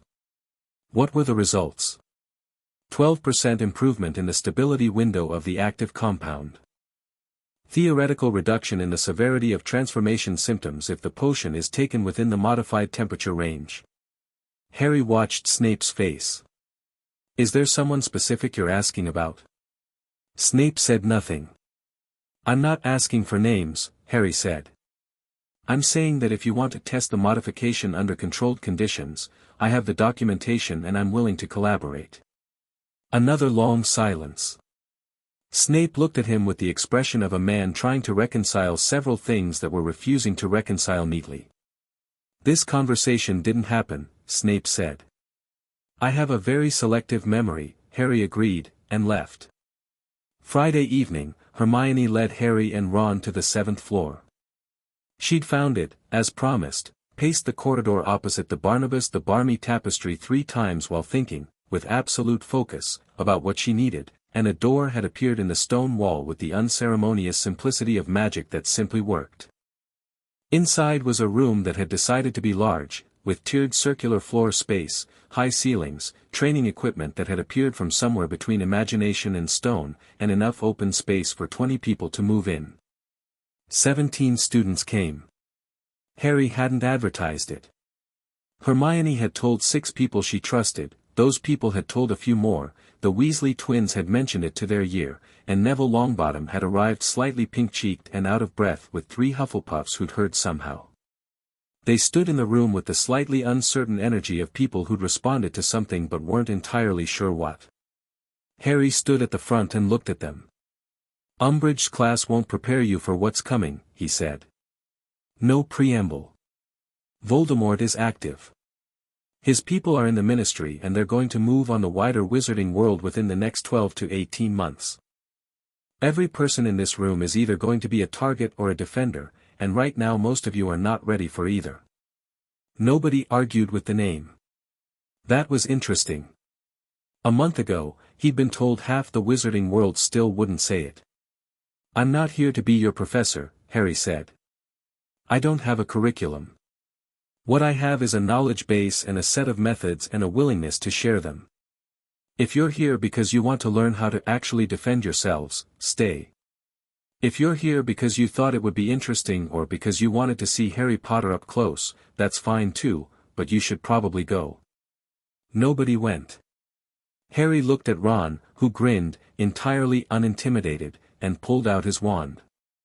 Harry looked at Hermione, who was already reaching for hers with the focused readiness of someone who had been waiting for this room to exist.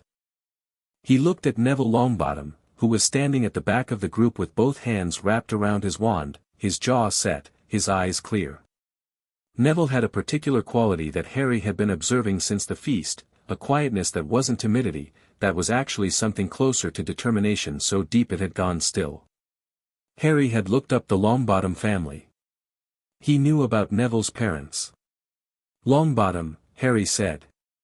Neville looked up, surprised to be called. "Come up front," Harry said. Neville came, looking uncertain. "Show me your disarming charm," Harry said. Neville aimed at a training dummy in the corner. "Expelliarmus," he said, and the charm was technically correct and about 60% of what it could be, the wand movement slightly hesitant, the incantation's power reserve not fully drawn. Harry walked up beside him. "You're holding back," he said. What? The spell is right. The mechanics are right. You're not pushing the full charge through because you're worried it won't work, so you preemptively reduce it, which makes it less likely to work, which confirms the worry." Harry stood beside him. "The wand is a channel. You have to commit to what you're sending through it." "I'm not very good at, I don't want to hear what you're not good at," Harry said. Not unkindly. "Try again. Full charge. If it doesn't work and we figure out why." Neville looked at the dummy. He breathed in. He said, "Expelliarmus," and this time the charm hit the dummy with a crack that knocked it off its stand entirely. The room was quiet for a second. Neville looked at the dummy. He looked at his wand. He looked at Harry. "You were holding back," Harry said, and there was something in his voice that was not quite a smile but was adjacent to one. "Don't do that." The room, slowly, then all at once, started to work. Harry moved through them, correcting, suggesting, watching how they moved and what their instincts were and where the specific blocks lived in each person's practice. He ran them through shielding charms, through nonverbal casting at a basic level, through the principles of situational awareness, the things Slade had spent 10 years teaching him, adapted to a context where the fighting was magical but the principles were identical. At some point Ron said, "Can you show us something? Just, what you can actually do." He said it with no challenge in it, just honest curiosity. Harry considered for a moment. Then he picked up a wand from the spare equipment pile, not his wand, a practice wand, and said to Hermione, "Full strength. Everything you've got. Try to hit me." Hermione looked at him. "Full strength. Full strength." She raised her wand and cast 4 rapid spells in sequence: Stunning Charm, binding curse, a blasting hex, a disarming, each one precise and powerful, because Hermione did nothing at half measure. Harry moved through them. Not dramatically. Not with the showy flourish of someone performing. He moved with the fluid economy of someone for whom this was the result of 10 years of trained instinct, the shield deployed on the first, the sidestep on the second, the dissolution charm on the third, handled wandlessly because his right hand was already casting the disarming in response to the fourth and his left was doing something the room didn't have a category for. The practice wand vibrated in Hermione's hand without a word spoken. Silence. Then Fred Weasley said, from the back of the room, in a voice of pure reverence, "Bloody hell." Language, Hermione said automatically, her eyes still on Harry with an expression that was assembling new models at pace. "That was wandless," Ron said. "The third one." "That was wandless." "The shield was wandless too," Neville said quietly. He'd been watching closely, more closely than most. "You cast the disarming with the wand, but the shield was, he made a gesture that tried to describe it. "The wand focuses the magic," Harry said. "It doesn't generate it. The magic is yours. The wand is a habit." He looked at the room. "Habits are useful. Don't let them become limitations." He handed the practice wand back and looked around at 17 students standing in a room that didn't officially exist, in a castle that was about to become a battleground, in a war that was already moving. "Same time next week," he said. "Tell anyone you trust." He went back to the Gryffindor common room late, after the others had filtered out, after Hermione had gone to her books and Ron had gone to the chess set he'd set up in the corner and the fire had died down from its evening height to a low, steady burn. The portrait hole opened and Dumbledore was not in the room, obviously, but his presence was somehow in the room anyway, in the choices Harry had already made, in the chess game that was underway between them, in the careful balance Harry was maintaining between enough visibility to be useful and enough opacity to be free. Harry sat in a chair by the fire and thought about Slade, who was in Scotland, or possibly not in Scotland, because Slade's location was never fully predictable. He took out a small piece of parchment and wrote 3 words on it, "Still on schedule." He folded it, tapped it with his wand, and spoke a word that wasn't in any Hogwarts curriculum, a messaging charm from a pre-statute text on covert communication. The parchment folded itself into a shape that was not quite a bird and not quite anything with an English name and flew up through the chimney. He looked at the fire. Somewhere in the castle, the room on the 7th floor had gone back to being a wall. 17 students had gone back to being students. A potions professor with a dark mark on his arm had gone back to being a potions professor. The hat that had sorted him was back on its stool, and whatever it had read in his mind was its business and his. Harry Potter had arrived at Hogwarts. He thought the place had probably noticed. Chapter 4, The Board. The first sign that something had changed in the wider world came on a Tuesday morning in October, when the Owls brought the Daily Prophet and every copy in the Great Hall carried the same front page. Dark mark over Hogsmeade, 3 dead, Ministry calls it isolated incident. Harry read the article once, folded the paper, and finished his breakfast. Ron was reading his own copy with the kind of controlled tension that people from order families developed early, the ability to receive bad news without theatrical response because theatrical response was a luxury for people who hadn't been expecting bad news. Hermione had gone very still in the way she went still when she was thinking hard and fast. "It's starting," she said quietly. "It started 2 years ago," Harry said. "This is just the first time they've been loud about it." "The Ministry is calling it isolated," Ron said, not looking up from the paper. "The Ministry is going to keep calling things isolated until the pattern is too large to deny, and by then the pattern will be a crisis." Harry drank his tea. "Which is fine." Hermione looked at him. "Fine. The denial phase has a function. While the Ministry is denying, Voldemort's people are moving through official structures without friction. When the denial collapses, those same structures become the resistance network's territory because the Ministry will be desperate for anything that works." He set down his cup. "The denial phase ending is actually useful. It means the political landscape shifts to something we can work with. Hermione looked at him for a moment in the way she'd been doing increasingly, the expression of someone recalibrating a model that kept being insufficient for the data. You think several moves ahead, she said.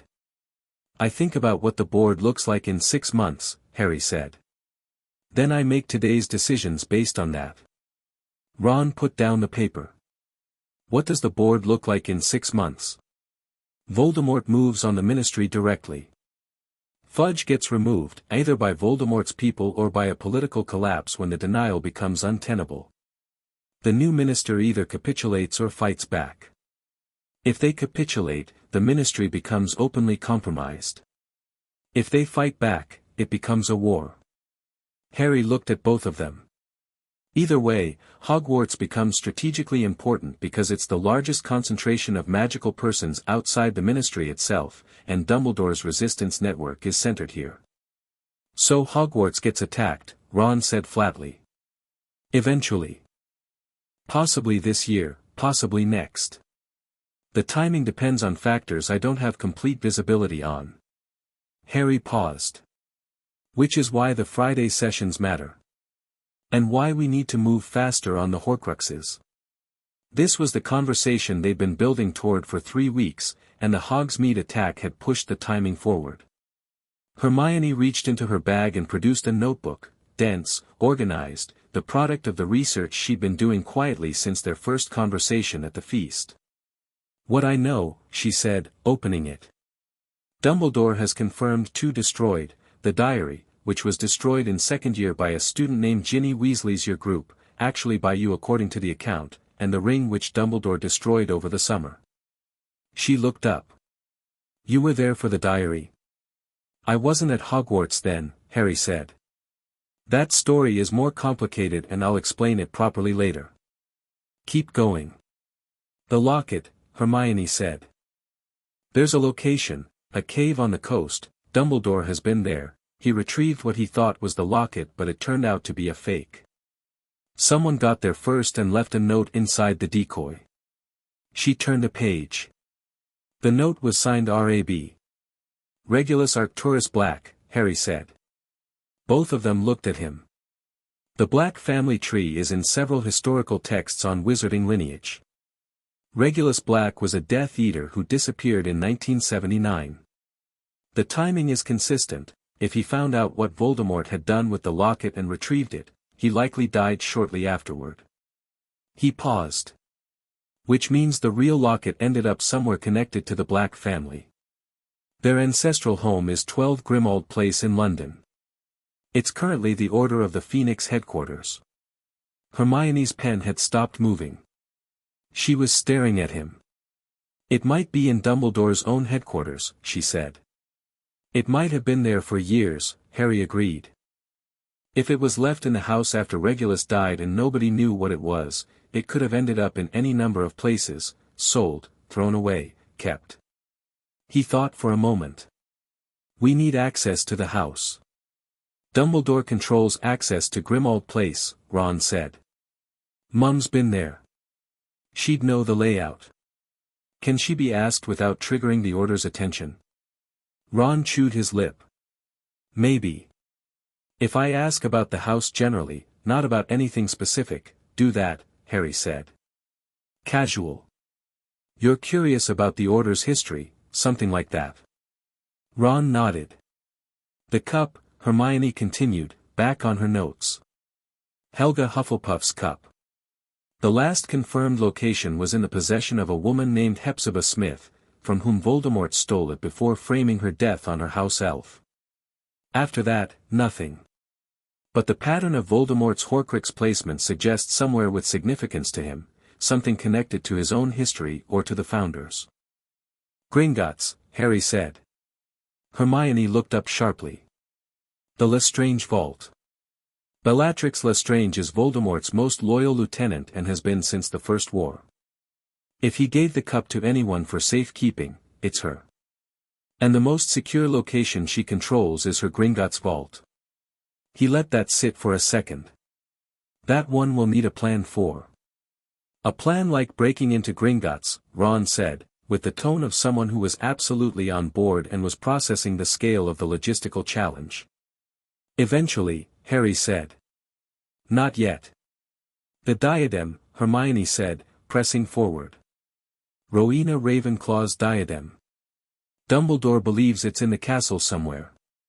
The legend says it was lost by Ravenclaw's daughter and recovered by Voldemort when he visited Hogwarts as a young man to request a teaching position from Dumbledore, a visit Dumbledore has confirmed happened. He hid it somewhere in the castle during that visit. Harry was already thinking about the room of requirement. The room that became what you needed. If Voldemort had needed a hiding place, and if the room had provided one, that one might be closer than we think, he said. I have an idea. Give me a few days. And the snake, Hermione said. Nagini. Mobile and with Voldemort constantly. Last, Harry confirmed. And the unknown one. Harry was quiet for a moment. The unknown Horcrux was the piece he kept turning over and not putting down cleanly, because the pattern Dumbledore had described, significant objects, things with personal meaning to Voldemort, had an implication that Dumbledore had hedged around carefully in their conversation and that Harry had been sitting with for weeks. I have a theory about the unknown one, he said. I need more information before I'm confident in it. I'm working on getting that information. What kind of theory? Hermione asked. The kind that's going to require us to be very methodical about the order we do things in. He looked at both of them. Trust me for now. Hermione looked at him. The expression she made when she disagreed with something but had decided, based on evidence, that the disagreement should be shelved, jaw slightly set, eyes slightly narrowed, the very specific face of someone choosing to defer based on demonstrated judgment rather than deference itself. For now, she said. Dumbledore's office was at the top of a spiral staircase behind a gargoyle, which was either architectural eccentricity or a very old security measure, and when the gargoyle asked for a password and Harry said, I don't know it, the gargoyle looked at him with the particular uncertainty of something that had very clear instructions and was now facing a variable those instructions hadn't covered. I'd like to see Professor Dumbledore, Harry said. Please tell him Harry Potter is here. The gargoyle stared. Or I can wait, Harry said pleasantly. The gargoyle stepped aside. The office was circular and cluttered with the kind of intellectual accumulation that happens over a very long life, instruments that spun and clicked and did things Harry's eyes catalogued automatically, portraits of previous headmasters dozing in their frames, a large phoenix on a perch that turned one brilliant eye toward Harry as he entered and then made a low sound that was somewhere between a note of music and a question. Dumbledore was behind his desk and looked up with the blue eyes that were doing several things simultaneously, as they always were. Harry, he said. I was wondering when you'd come. The Hogsmeade attack, Harry said, sitting in the chair across the desk without being invited because he found the invitation ritual time-consuming and Dumbledore was sharp enough to understand the message.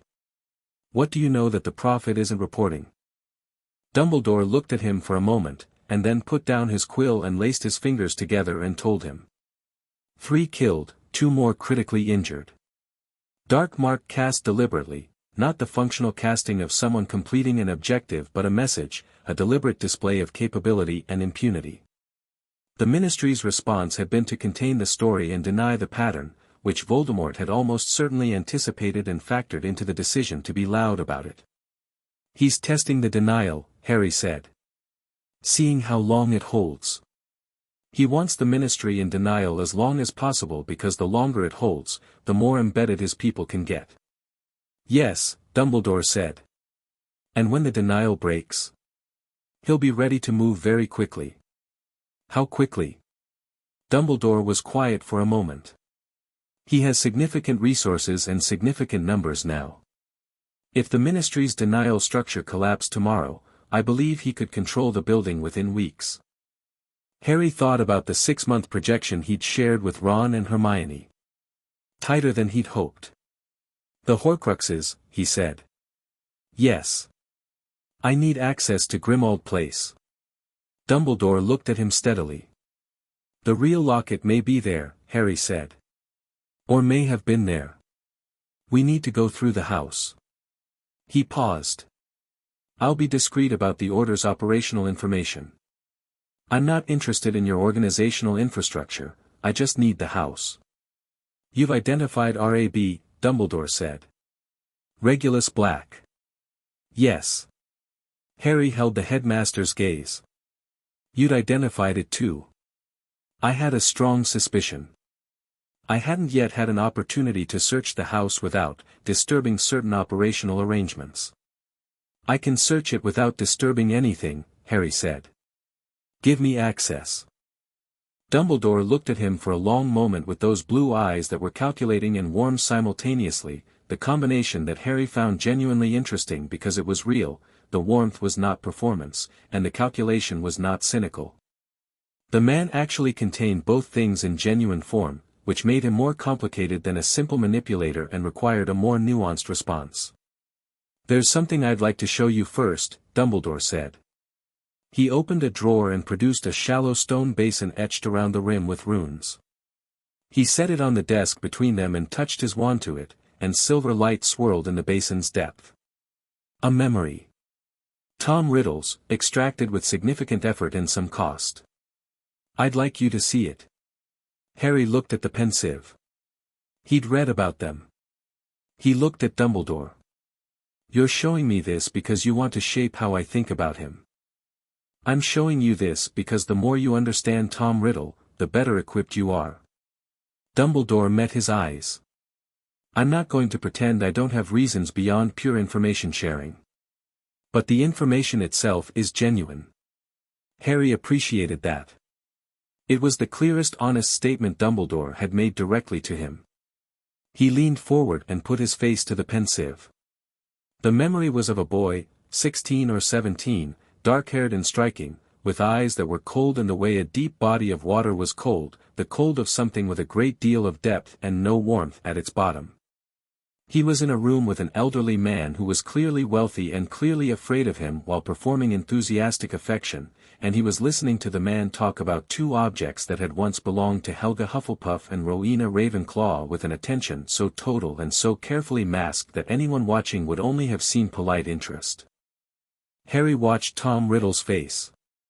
He watched the precision of the performance, the warmth deployed exactly as needed, the questions that seemed like simple curiosity and were in fact systematic extraction of everything the old man knew. He watched the moment Riddle understood he was going to get what he wanted and the way that understanding produced not satisfaction but a kind of flat, clinical confirmation, like a calculation completing. He pulled out of the pensieve and sat back. He thinks in terms of possession, Harry said. Every object in that memory is something he's assessing for acquisition. The old man is an obstacle and a resource. He doesn't value anything for what it is. Only for what it can give him. Dumbledore was watching him carefully. Yes. Which means his vulnerabilities are the inverse, Harry said. He can't understand loyalty that isn't transactional. He can't understand sacrifice. He can plan for strength and he can plan for resistance, but he doesn't have a model for people who give things up freely for reasons he can't calculate. He paused. That's his actual weakness. Not love as a mystical force. Love as a strategic blind spot. Dumbledore was quiet for a moment, and in that quiet was something that Harry recognized as genuine surprise, not the performed kind, the real kind, the kind that happens when you have an extensive model of someone and they say something outside the model's boundaries. You're quite right, Dumbledore said softly. I'll look at the other memories when there's time, Harry said, standing. Grimmauld Place. Dumbledore looked at him for a final moment, then picked up a quill and wrote something on a small piece of parchment. The Fidelius charm will admit you. The secret keeper is currently myself. He folded the paper. Be careful in the house. It hasn't been fully cleared and some of the installed charms are quite old and quite dangerous. Harry took the paper. He paused at the door. The hand, he said, and gestured toward Dumbledore's blackened right hand, which the headmaster had been keeping slightly out of sight throughout the meeting. The curse from the ring. Is it contained? Dumbledore looked at his hand. For the moment. Severus has been doing what he can. Tell him about the biochemical stabilization work, Harry said. Not from me, just pass the concept. He'll know what to do with it. He left before Dumbledore could respond to that. They went to Grimmauld Place on a Saturday in early November. Harry, Hermione, and Ron appeared at the entrance of a London terrace that arranged itself into existence between numbers 11 and 13 when you held the knowledge of it clearly in mind, the Fidelius charm releasing the concealment for those who carried the secret. The house was tall and narrow and had the particular quality of a place where time had pooled and gone slightly stagnant. Inside, it was dark and smelled of old magic and dust and something else that Harry identified as the particular accumulation of a family that had been rotting in its own tradition for generations. Taxidermied house elf heads lined the entrance hall. A portrait of a thin, imperious woman snarled at them from behind a velvet curtain. Ron navigated by memory, he'd been here before, knew the layout. They moved through the house systematically, Harry leading the sweep with the focused attention he used for any space that needed clearing, Ron providing context on the history of each room, Hermione cataloging. They found it on the 3rd floor. Not the locket itself, that turned out to be missing, gone from the writing desk in the study where Ron said his mother had cleared out a collection of miscellaneous objects years ago in a cleaning effort, throwing away anything that didn't look significant. Gone, and there was a sick moment of understanding that it might have been lost permanently, and then Hermione said, sharply, from across the room, wait. She was looking at a cabinet. She opened it and pulled out a tarnished, heavy locket with a serpentine S on the front that sat wrong in the room, sat wrong in the air, like a stone that had been placed at an angle and hadn't settled. Nobody could open it, she said. Look, there are scratch marks where someone tried a standard Alohomora. She turned it over. The scratch marks were there, old ones, multiple attempts. If your mother threw it away and someone found it, someone brought it back, Ron said.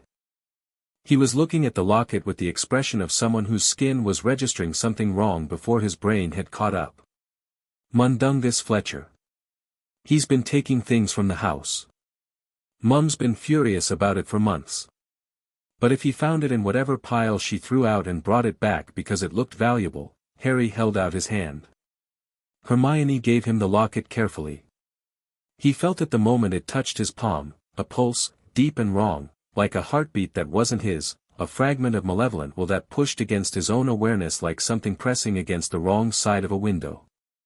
His scar tightened slightly. He held it without reaction. That's it, he said. Are you all right? Hermione asked, watching his face. Fine. He turned the locket over.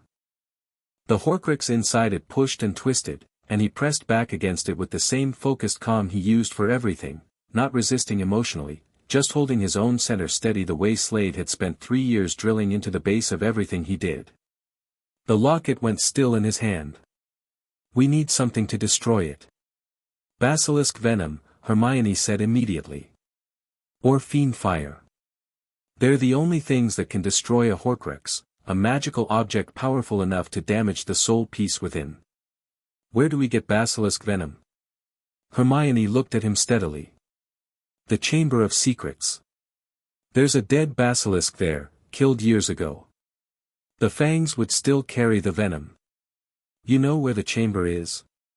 The entrance is in a second-floor girls' bathroom. The opening mechanism is Parseltongue. She said it as a fact, then looked at him with the expression of someone who knows they're about to get an interesting response. Can you speak Parseltongue? Harry thought about the marble from his bedroom at 9 years old, and the snake at a zoo in another life he barely remembered, and what the Sorting Hat had felt in his mind when it touched the deep things. Let's find out, he said. The Chamber of Secrets was cold and greenlit and smelled of water and old death and the particular atmospheric charge of very serious magic that had been present for a very long time. Harry stood at the head of the great stone serpent and looked down the length of the chamber at the basilisk, dead for years now, its length coiled in permanent stillness on the damp floor. Well, Ron said, from behind him. You've been here before? Harry asked. Once. I was 12 and it was, not great. Second worst year of my life. He paused. Third, actually. What was worst? Year Voldemort came back. Then Sirius dying. Then this. Ron looked at the basilisk. It's bigger than I remembered. Harry walked down to it.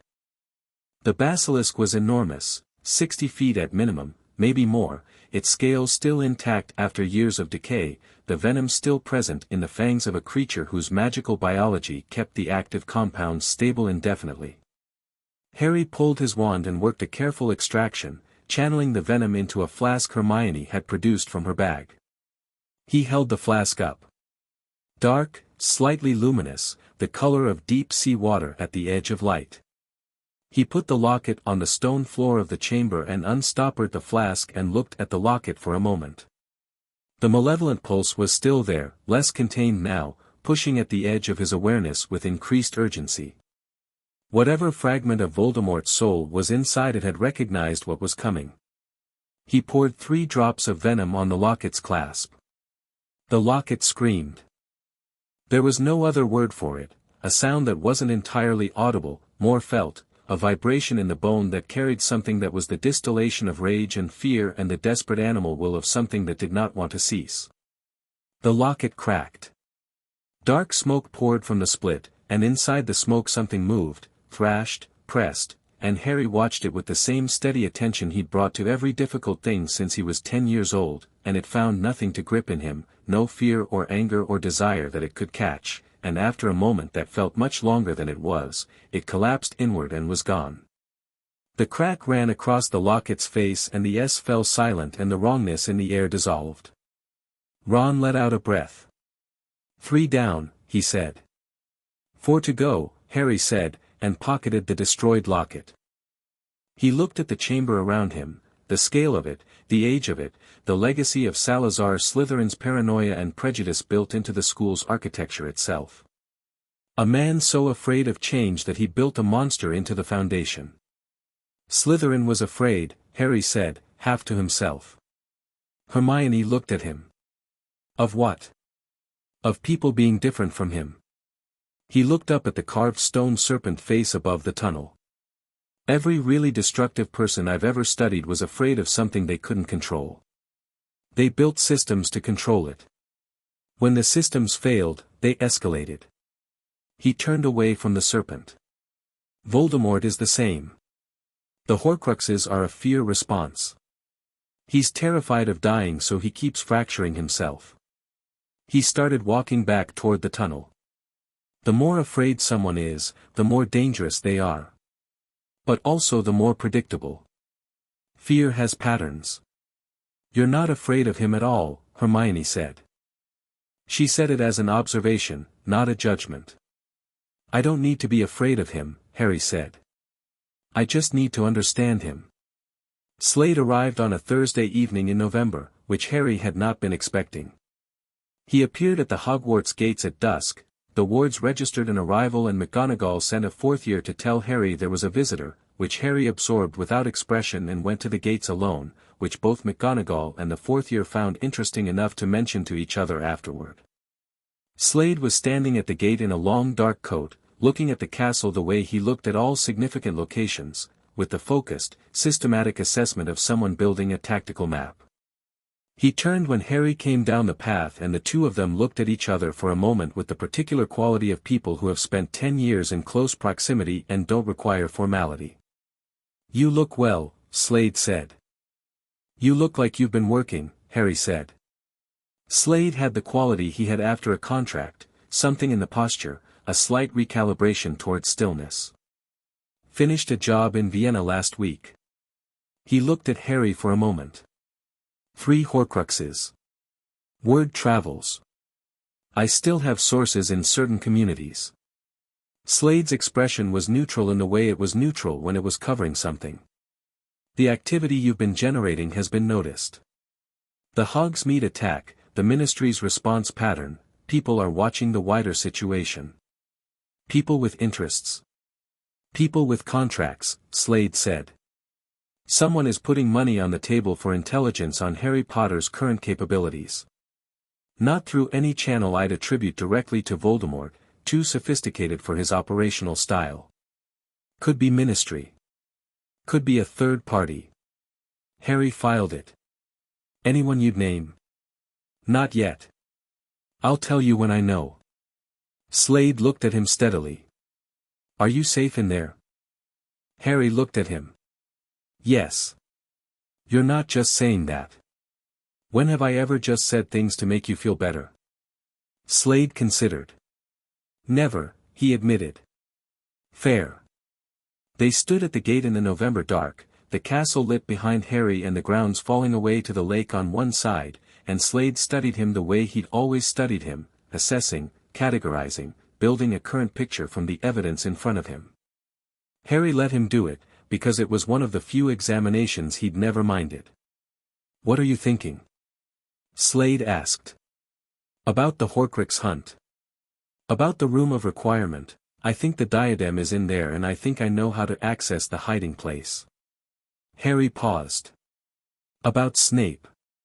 He's managing 3 separate versions of himself simultaneously, Dumbledore's spy, Voldemort's supposed asset, and whatever he actually is under both of those, and the strain of it is interesting to watch. He's very good but it's costing him something. Is he a threat? No. He's an ally in a complicated position. Harry looked at the lake, which was black and still in the darkness. I've been thinking about the unknown Horcrux. And? Harry was quiet for a moment. I think it's me, he said. The words landed in the cold air between them and sat there. Slade was very still. The night Voldemort killed my parents, Harry said, his killing curse rebounded and destroyed his body. In the process of rebounding, it left something behind. My scar isn't just a scar. It's a connection. I can feel his emotional state sometimes. I've been pushing the connection away since I was 9, but it's there. An unintended Horcrux. He fragmented his soul 7 times and the 7th fragment attached itself to me. He kept his voice level and factual. Dumbledore suspects it. He hasn't told me directly, but he's been circling it. He's going to tell me eventually. I wanted to understand it first. Slade looked at him. His expression had not changed in any way that most people could have read, but Harry could read it, and what it contained was something that walked the line between controlled and not. If you're a Horcrux, Slade said carefully. Then destroying Voldemort completely requires destroying the fragment in me. Harry held his gaze. Which is why Dumbledore keeps circling it and not saying it. Because saying it means saying I need to die. You're not going to die, Slade said. Flat. Definite. I know, Harry said. Because Horcrux destruction requires a specific mechanism and I'm not a simple object. The fragment attached to something living, something with its own magic, its own will, its own soul. I think it can be separated. Excised. He paused. I've been researching it. The mechanics of Horcrux creation are documented well enough to work backward from. A soul fragment attached to a living magical being is in a different state than one attached to an object. It's unstable, dependent on a host that isn't a neutral container. You think it can be removed without killing you? I think there's a mechanism. I haven't fully worked it out yet. He looked at Slade. I'll work it out. Slade was quiet for a long moment. Then he looked at the castle and back at Harry and said, I'm staying in Hogsmeade for a few days. If you need to reach me. I know, Harry said. I'm not saying it because, I know why you're saying it, Harry said. Thank you. They stood in the dark for another moment, 2 people who had built something between them over 10 years that didn't have a perfect word in any of the 4 languages Harry now spoke, that was larger than the categories usually applied to it. How's the training group? Slade asked. Good. 23 people now. The Weasley twins are unexpectedly talented, they think in terms of surprise and misdirection, which is a different skill set than most of the group. Neville Longbottom is going to be extraordinary. He's been held back by someone telling him he wasn't good enough when he was young, and he's been rebuilding from that. Every week he's better than the week before. And Granger? Hermione, Harry said. Honestly she's the best magical mind I've encountered. Better than Dumbledore in some ways, in the sense that she doesn't have his blind spots. He's so confident in his own framework that he sometimes can't see solutions that fall outside it. She doesn't have that problem. She's also loyal in the way I value, not because of who I am, but because of how I've demonstrated thinking. He paused. She's going to be essential. You trust her? Yes. Harry said it without qualification, which was notable enough that Slade registered it. And the Weasley boy? Ron. Yes. Also without qualification. He's not brilliant in the analytical sense, but he thinks clearly under pressure and he's absolutely reliable. You can build a lot on absolute reliability. Slade nodded slowly. Good, he said. You need people. I know, Harry said. He did know. He'd learned it gradually, over the months at Hogwarts, the slow understanding that what he'd been trained to do, operate alone, trust selectively, maintain strategic opacity, had been essential preparation and was now, in this context, incomplete. He'd been built to be self-sufficient, and self-sufficiency was valuable, but what he was doing here required more than one person, and more than one kind of strength, and the people he'd found were not the same people he was, which was the point. I should go back, Harry said. I know. Slade looked at him, and the look carried several things that neither of them would put words to directly, and that was fine because it had always been fine. Stay sharp. Always, Harry said. He turned and walked back up to the castle, and at the top of the path he looked back once and Slade was still at the gate, looking at the castle in the dark with the expression of a man memorizing something he might need. The event happened on a Sunday in late November, and it happened in Hogsmeade. Harry had gone into the village with Ron and Hermione, a student visit, the usual kind, 3rd year and above with a signed permission form. They were in a bookshop when his scarf flared with a sudden cold pressure, sharp and unmistakable, Voldemort's signature, emotional bleed through the connection, and the emotion was satisfaction. He was out of the bookshop before the other two had fully registered his movement, and he was in the street and already reading the situation. People at the far end of the high street were running, and the specific pattern of the running told him everything, not one direction, not a controlled evacuation, the chaotic scatter of people who have encountered something that appeared without warning from multiple directions simultaneously. 3 Death Eaters. He registered them in the same second, hooded, masked, moving through the panicked crowd with the purposeful ease of people who knew exactly what they were doing, which told him trained operatives rather than ideological volunteers. One was casting into the fleeing crowd. One was covering the side street. One was positioned at the far end watching for threats from the direction of Hogwarts. Harry put his wand in his hand and moved. He took the one covering the side street first because that was the one who would see him coming from this angle and covering fire needed to be neutralized before anything else. He came in fast and low, not from the obvious angle, he cut through a gap between 2 buildings, came out behind the Death Eater, and had him disarmed and bound in 4 seconds with 3 spells in a sequence that moved so fast they looked like one. The Death Eater hit the cobblestones. The one casting into the crowd turned at the sound, and Harry was already moving again, not toward him, the obvious line, but wide and fast, drawing him to redirect. The Death Eater's curse tracked him and missed twice because the tracking assumed a straightforward pattern of movement and Harry did not move in straight patterns by habit. He closed the distance. Up close, the wand work changed.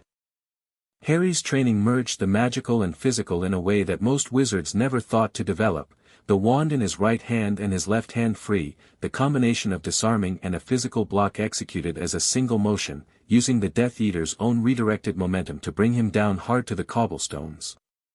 The third one, the one watching from the far end, cast first from distance, not at Harry, at the crowd, and Harry threw up a shield that covered a wide arc without incanting because wandless shielding at this range was faster than spoken, and then he sent back the disarming with full wand charge and the Death Eater's wand went 40 feet through the air.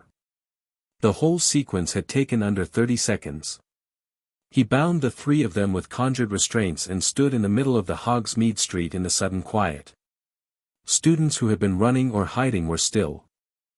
The panic had not fully dissipated, it lingered in the air the way it did after sudden violence, the particular held breath of a crowd that didn't know if it was over. People were staring at him from doorways and side streets. Hermione arrived at his shoulder, slightly breathless, wand drawn. Ron appeared from the other direction, having apparently circled around some other way that was less tactically efficient but had the advantage of coming from an unexpected direction. "3," Ron said, looking at the figures on the ground. "They're alive," Harry said. "All of them.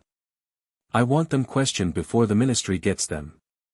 "The Ministry's going to want to take them," Hermione said. "The Ministry can have them after." Harry looked at the three bound Death Eaters. Two of them were conscious and watching him with an expression that had come in as contempt and was now something else, not fear, exactly, but an active recategorization of what they were dealing with. "Who sent you?" he said. Silence. "Wrong answer," Harry said, and cast a nonverbal charm that wasn't pain-based. Slade's philosophy had been firm on that, pain is unreliable and creates bad information, but was a compulsion toward honesty that left the recipient with the full knowledge of what was happening, which was its own form of discomfort for someone trying to maintain operational security. The Death Eater on the left said, after a short, involuntary pause, "Standard Patrol. Hogsmeade Monthly. Show of force. Who authorized it?" A longer pause. The compulsion was doing its work. Yaxley.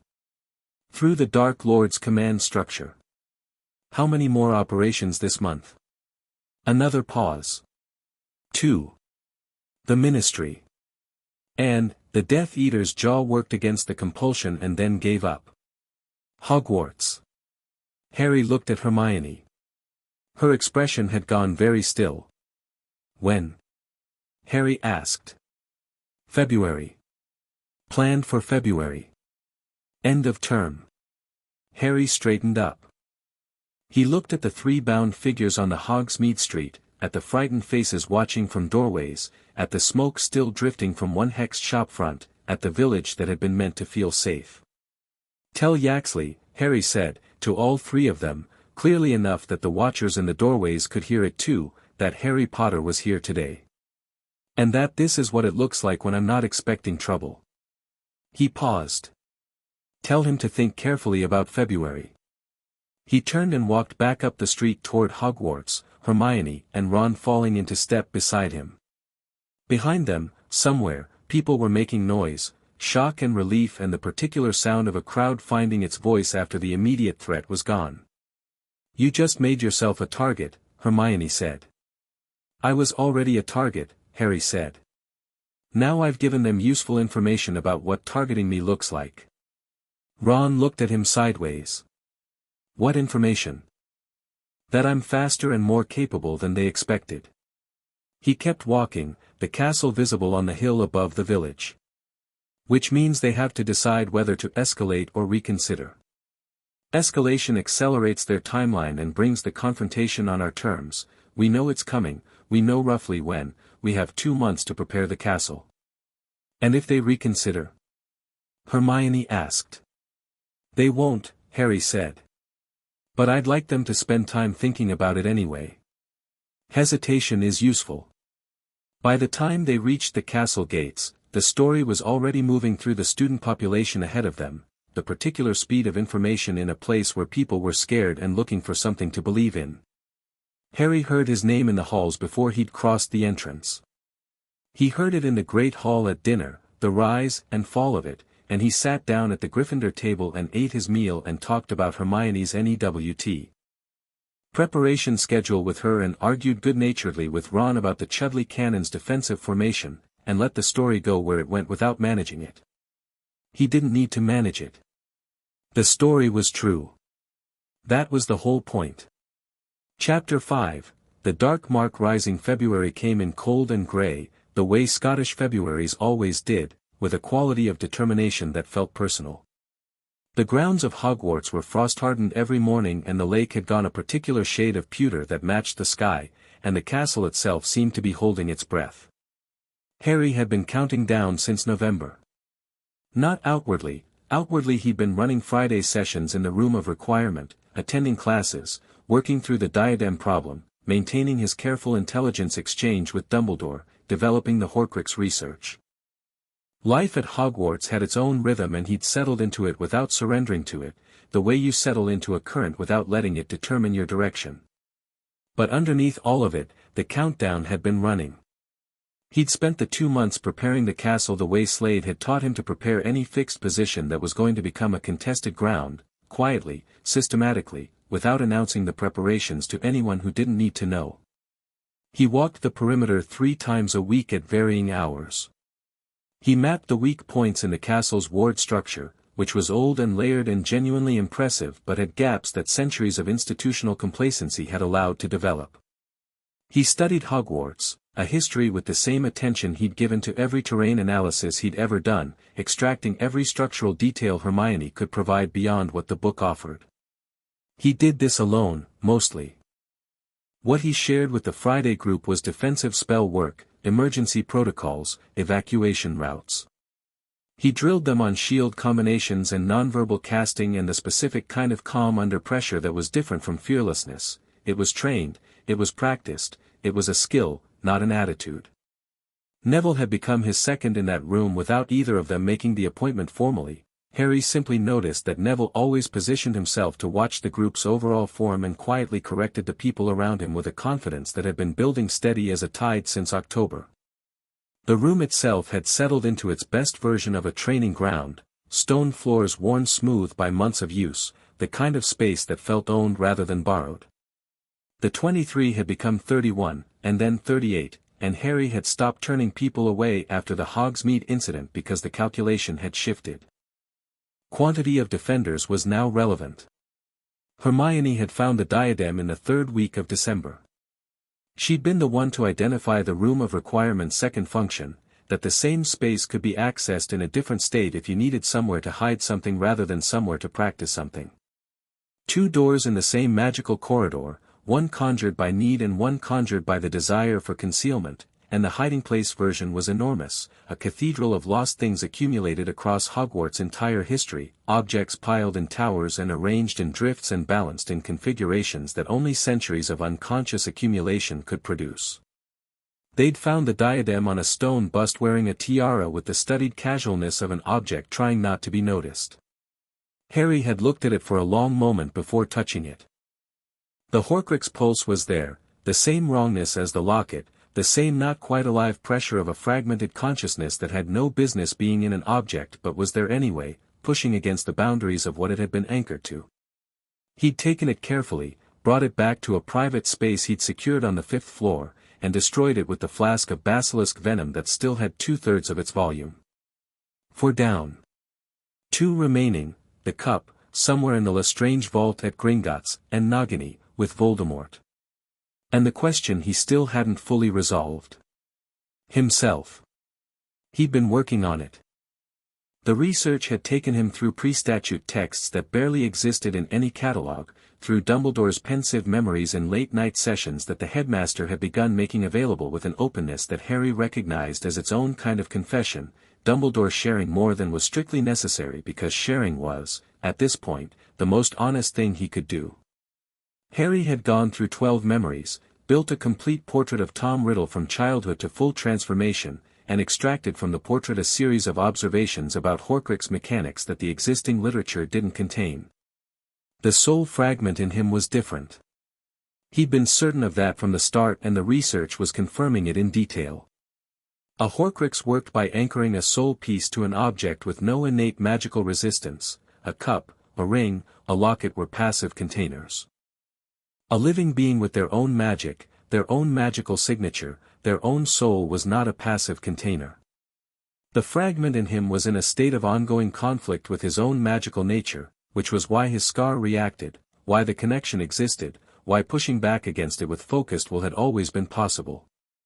2 active magical entities in the same space, neither fully dominant, in a permanent low-level contest. The conclusion he'd arrived at, gradually and with the careful certainty of someone who checks their working twice before committing, the fragment could be separated. Not by killing him. By making the contest explicit. By forcing the fragment to manifest independently, detached from his own magical signature, and then destroying it in that exposed state. The mechanism for doing that was the thing he hadn't finished working out yet. He had 70% of it. He needed the remaining 30% before February's end, ideally before the attack.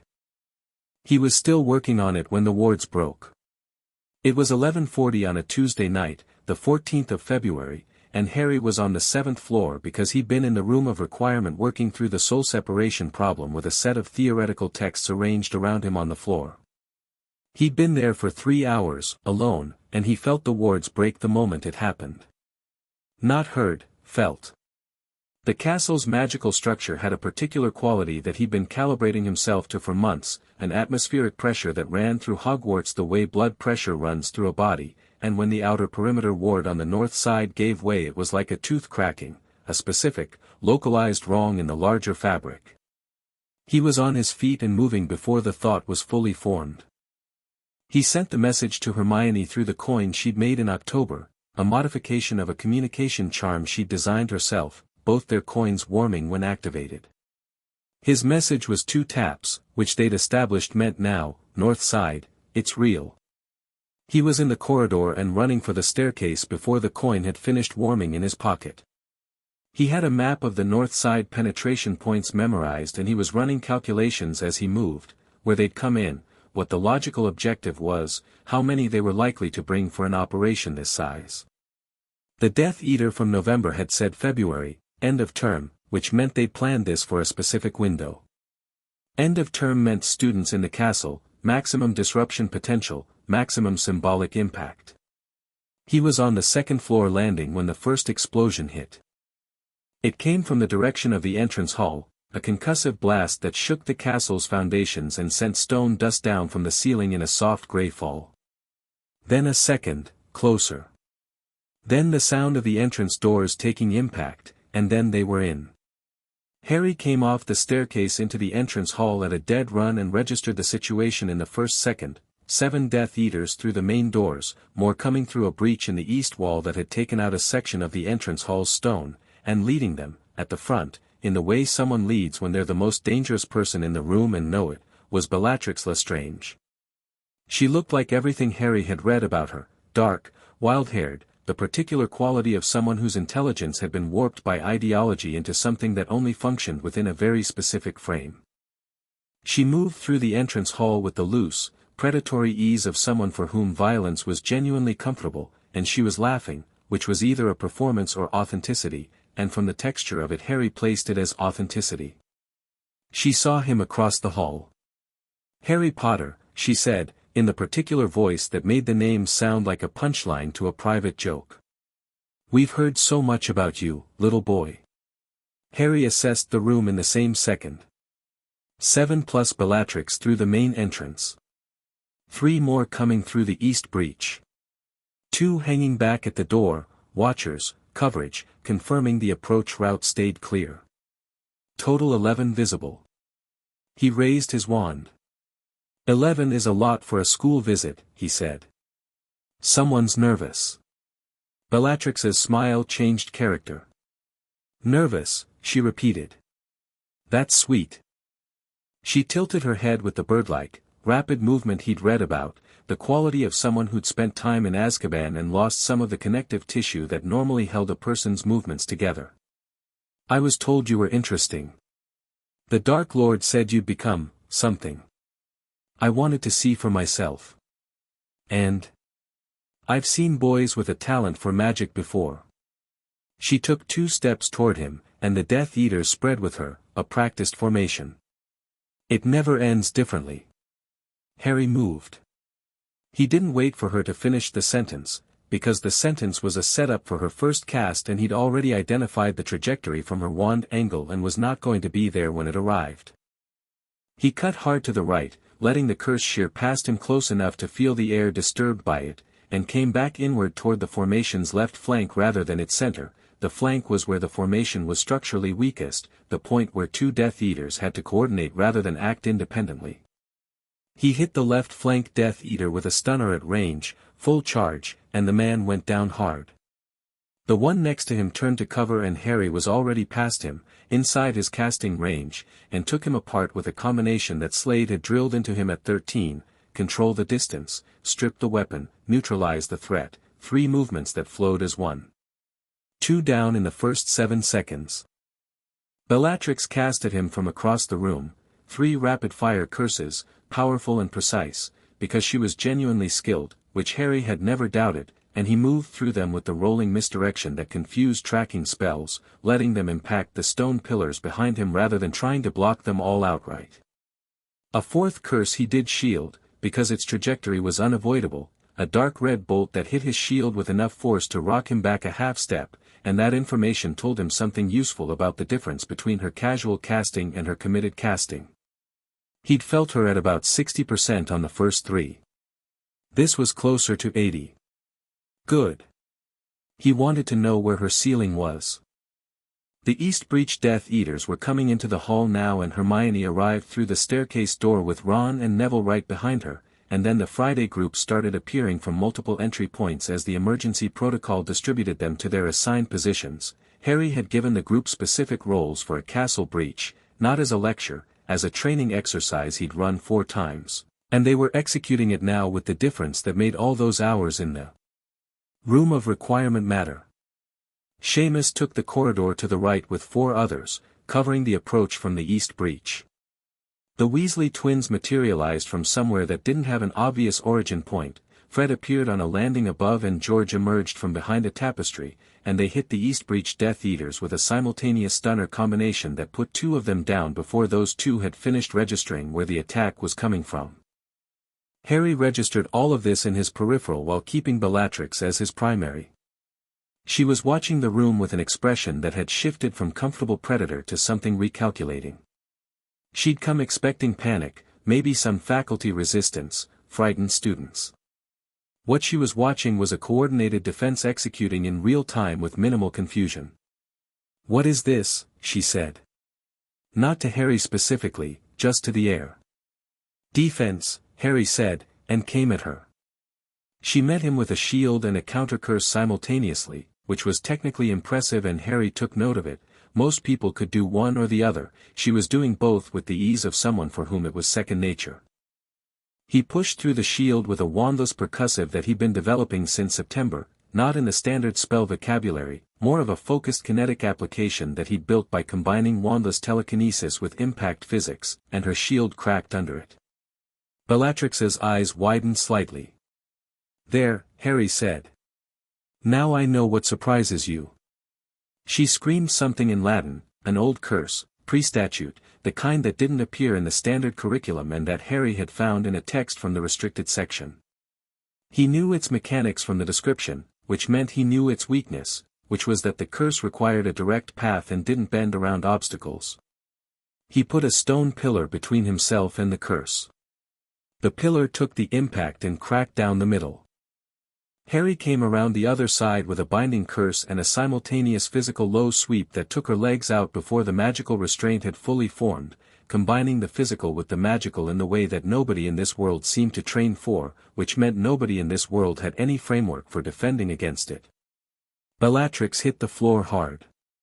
She was back up in 2 seconds, which told him she had more physical resilience than her frame suggested. She came up casting with both ferocity and no particular elegance, the casting of someone who'd moved past technical precision into something rawer and more dangerous, the point where real fighters stopped thinking about technique and just fought. Harry knew this zone. He lived in this zone. He let her push him back toward the center of the hall, not because he was losing, but because the center of the hall was where the positions he'd prepared were most effective. He'd placed specific enchantments in the floor of the entrance hall over the past 6 weeks, not the kind of fixed curse that was straightforward to detect, more of a network of sympathetic resonance enchantments that amplified certain spell effects within a defined radius. The network activated when his boot hit the marked stone. Bellatrix's next curse hit the amplification field and bounced.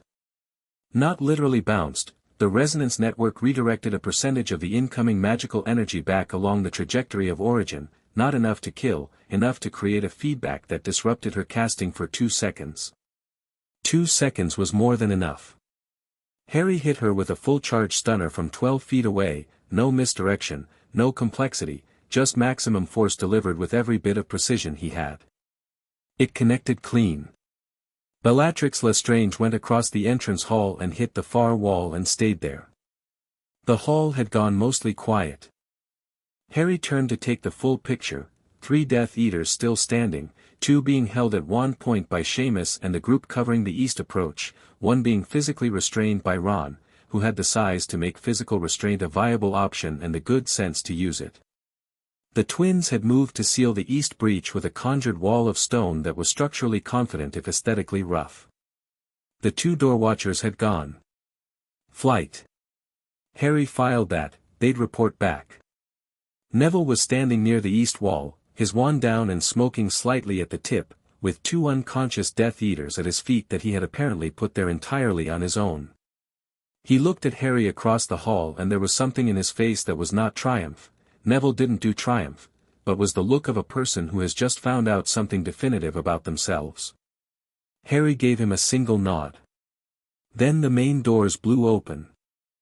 Not the doors that the Death Eaters had come through, those were already ajar, already the scene of the previous entry. The great oak doors on the opposite side, the ones that faced the grounds, the ones that had stood since the castle was built. They didn't break. They opened, which was worse, because breaking would have been violence and opening was invitation, and the figure that walked through them was not carrying violence the way the Death Eaters carried violence, as a tool, a method. The figure walking through the doors of Hogwarts in the February dark carried violence the way mountains carry weight, so integrated into its nature that the distinction between the thing and the capability barely existed. Tom Riddle had a face that Harry recognized from the pensive memories and simultaneously didn't recognize because the memories were of a human being and what stood in the entrance hall doorway was something past the end of that process. He was tall, white-skinned, flat-faced in the way that was the consequence of years of Horcrux soul fragmentation visibly rewriting the body. Red eyes that caught the torchlight and did nothing with it, didn't warm, didn't reflect, just registered it the way a surface registers contact without absorbing anything. He looked at the entrance hall. He looked at his Death Eaters on the floor. He looked at Bellatrix against the far wall. Then he looked at Harry. The silence in the hall was absolute. Students who had been moving, fighting, casting, went completely still. Harry felt the quality of it, not the silence of fear, though fear was present, but the silence of a held breath, the whole room pausing on the axis of this one moment. Voldemort looked at Harry Potter for the first time since the Goblet of Fire. Harry looked back. He'd been thinking about this moment for years. Not the drama of it, he deliberately stripped the drama out of his mental model, because drama was a kind of fear dressed in different clothes. He'd thought about it tactically, as a problem with specific variables and a range of possible outcomes. He'd thought about Voldemort as a strategic problem, as a psychological profile, as a collection of predictable responses to stimuli he understood well.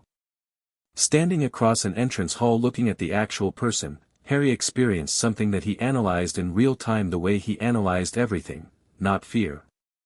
Something more like the recognition you get when you've studied a language from books and then hear it spoken by a native speaker. The jolt of this is real in a different way than I had accounted for.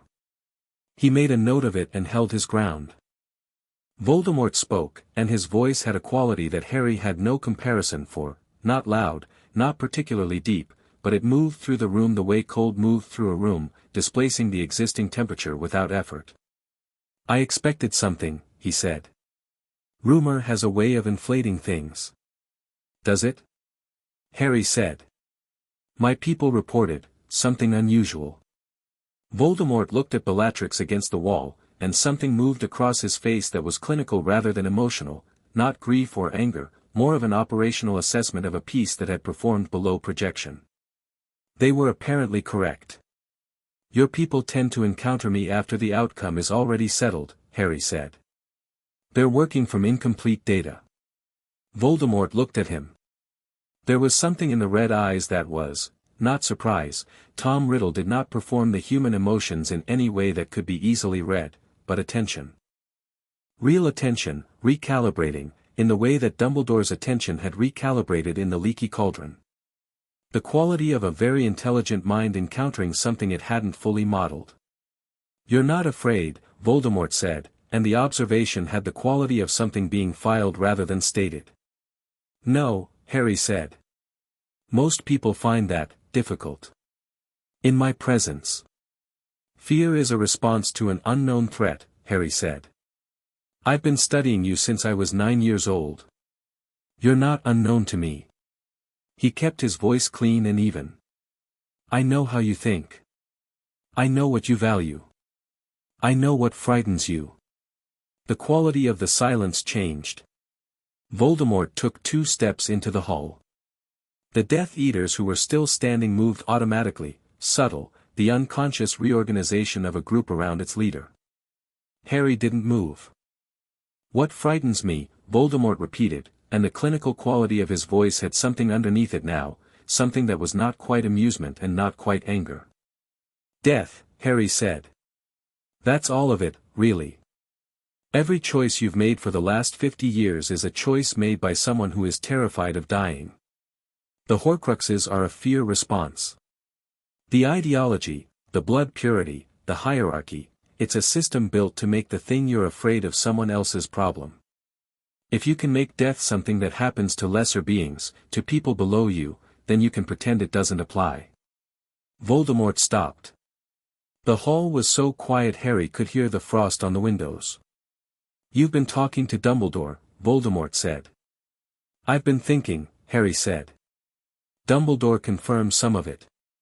"Mostly I worked it out myself." He tilted his head slightly. "You made 7 Horcruxes.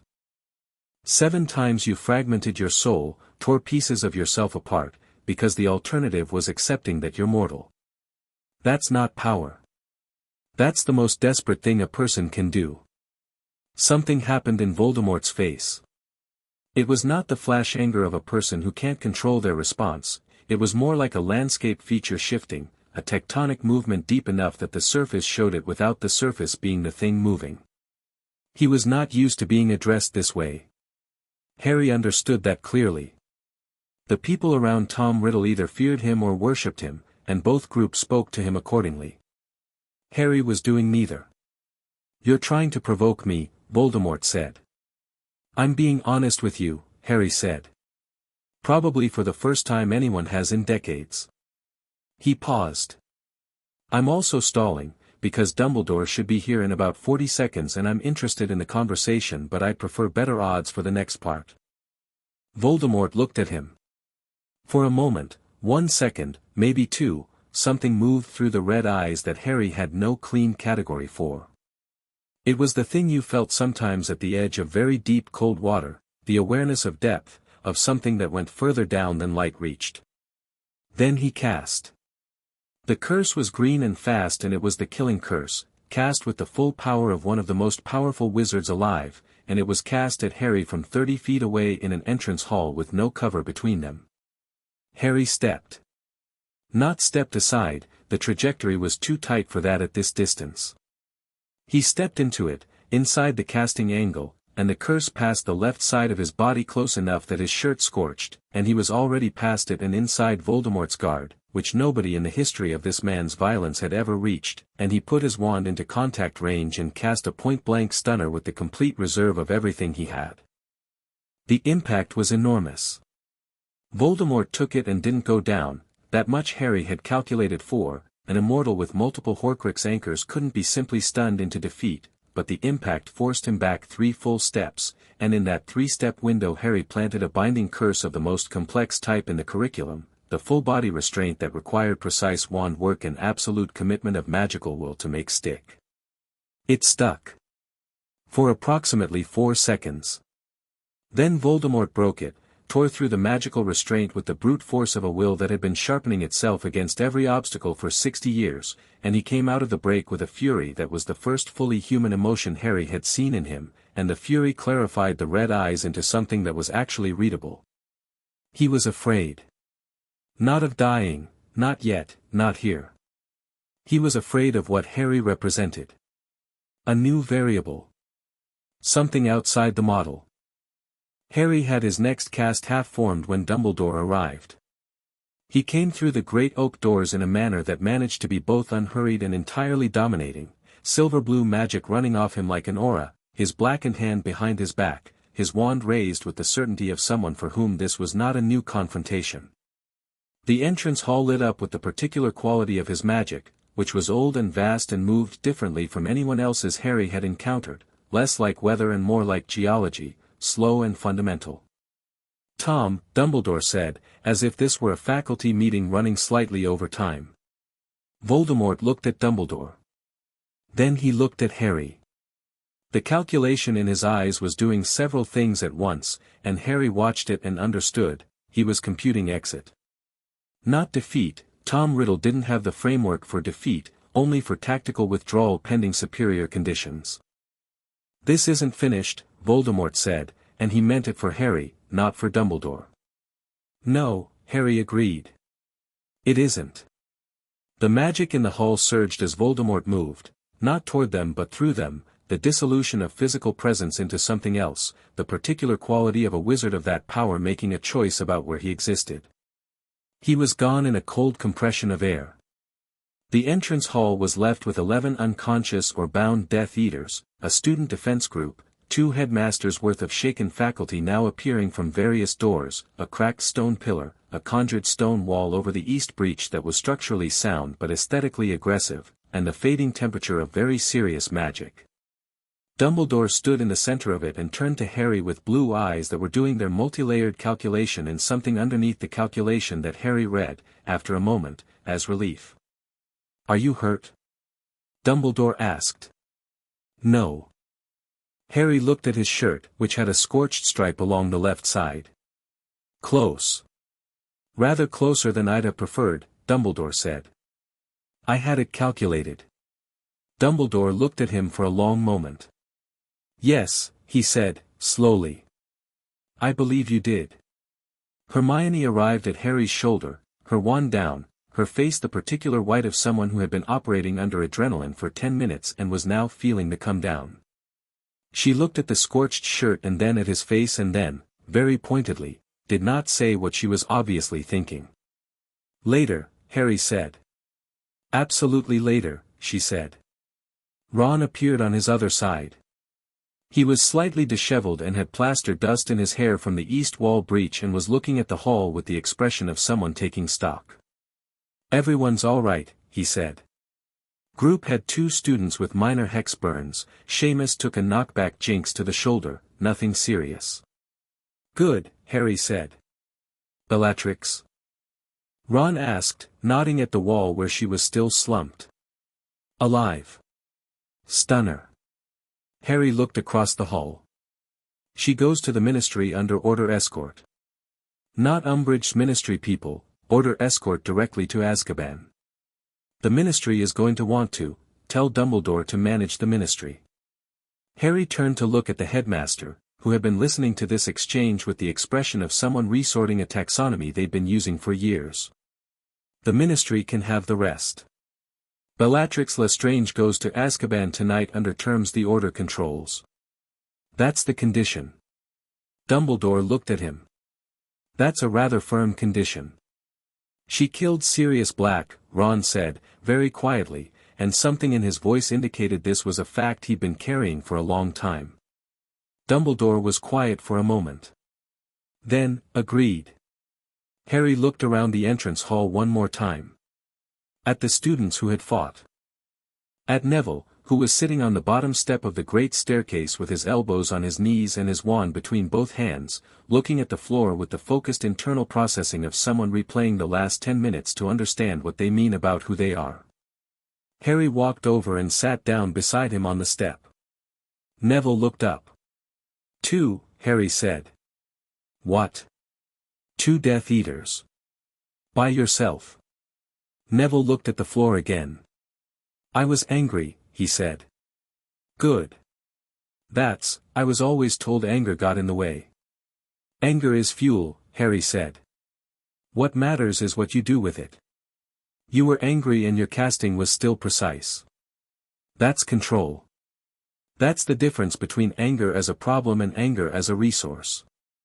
He paused.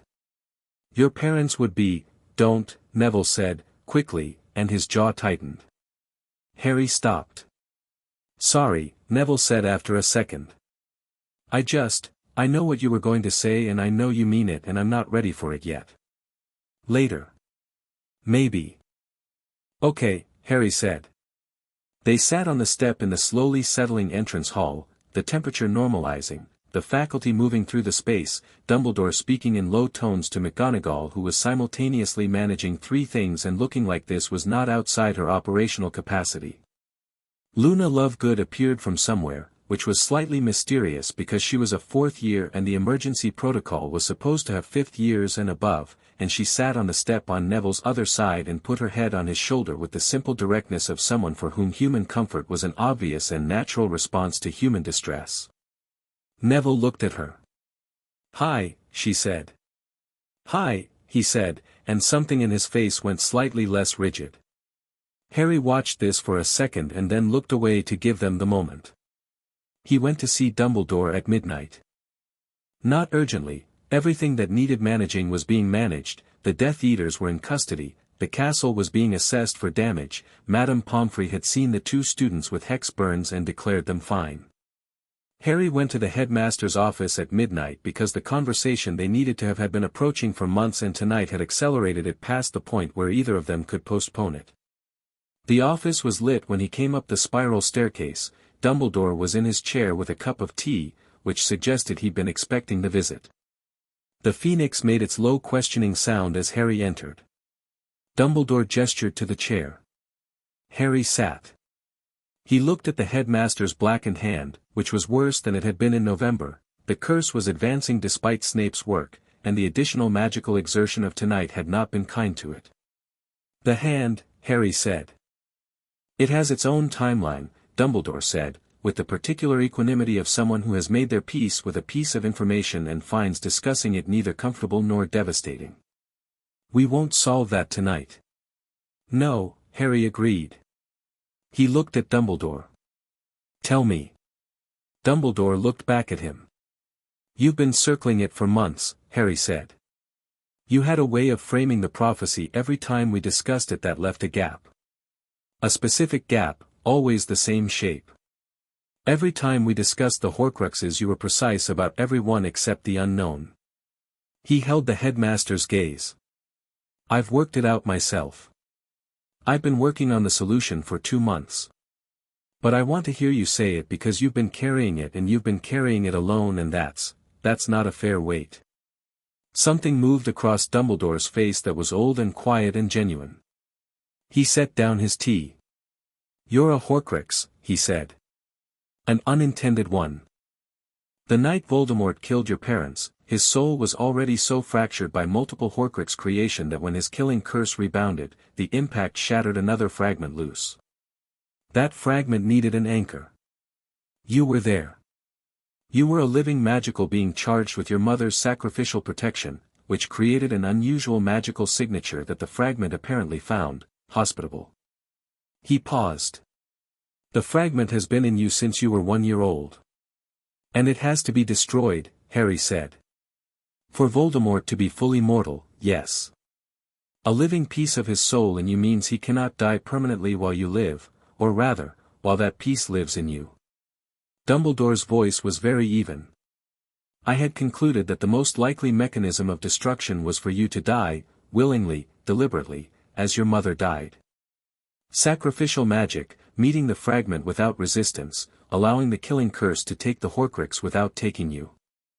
Allowing the killing curse to hit me, Harry said. Yes. On the theory that your mother's sacrificial protection, still active in your blood, would protect you from the curse itself while the fragment was destroyed. Dumbledore looked at him with careful blue eyes.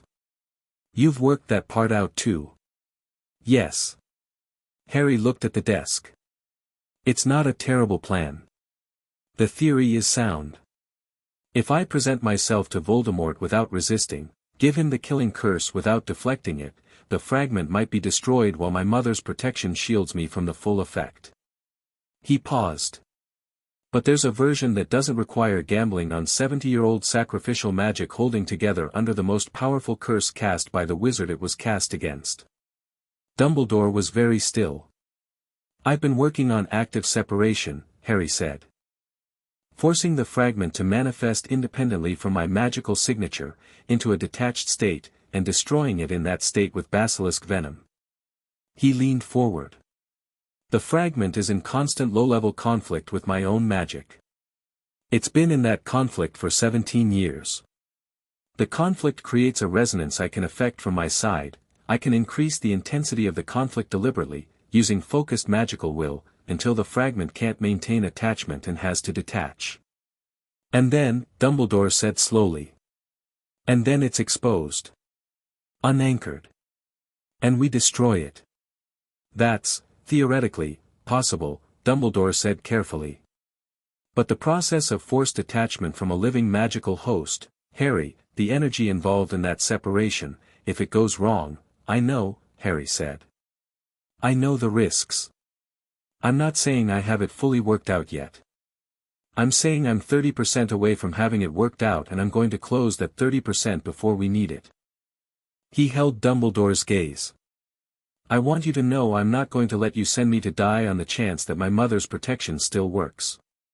I'm going to find the option where I live. Dumbledore looked at him for a long time. When he spoke, his voice had something in it that Harry had not heard before, not the warmth, not the calculation, something older and less performed than either. I have been telling myself, he said quietly, that I had accepted the necessity of it. That I had made peace with what I planned to ask of you. He looked at his blackened hand. I had not, in fact, made peace with it at all. I found it more bearable to believe that no alternative existed. There's always an alternative, Harry said. Finding it is just work. Dumbledore looked at him. Your guardian taught you that? My guardian taught me to look for every exit before I accept there isn't one. Harry stood. I'm going to find this one. When I have it, I'll bring it to you. He moved toward the door. The cup is next. Gringotts. Gringotts, Dumbledore repeated, as if the word required a moment to land properly. I have a plan. It's aggressive but it's sound. He paused at the door. Get some sleep. The hand needs you rested. He went down the spiral staircase into the castle, which was quiet now, the night staff moving through its ancient corridors in the soft amber of torchlight, the stones of it holding 10 centuries of everything that had happened inside them with the permanent equanimity of something old enough to have perspective. Harry walked through it and thought about 30%. 30% was not much. He'd built more from less.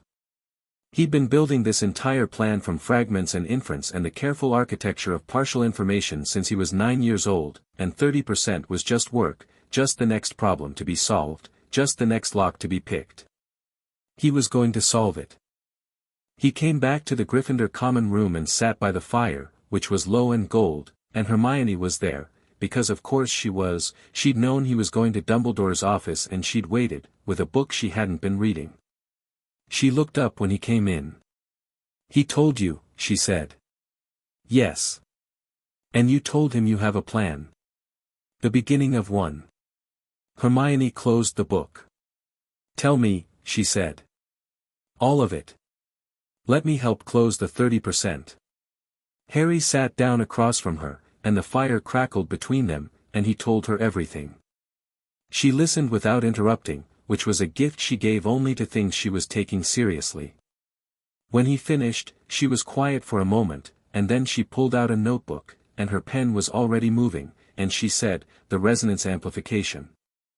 You're approaching it from the conflict angle, but what if we approach it from the resonance's own frequency, if the fragment has a specific magical signature distinct from yours, and we can identify the precise frequency differential, we can target the separation, Harry said. Precisely. She looked up. I need 2 weeks. You have 2 weeks, Harry said.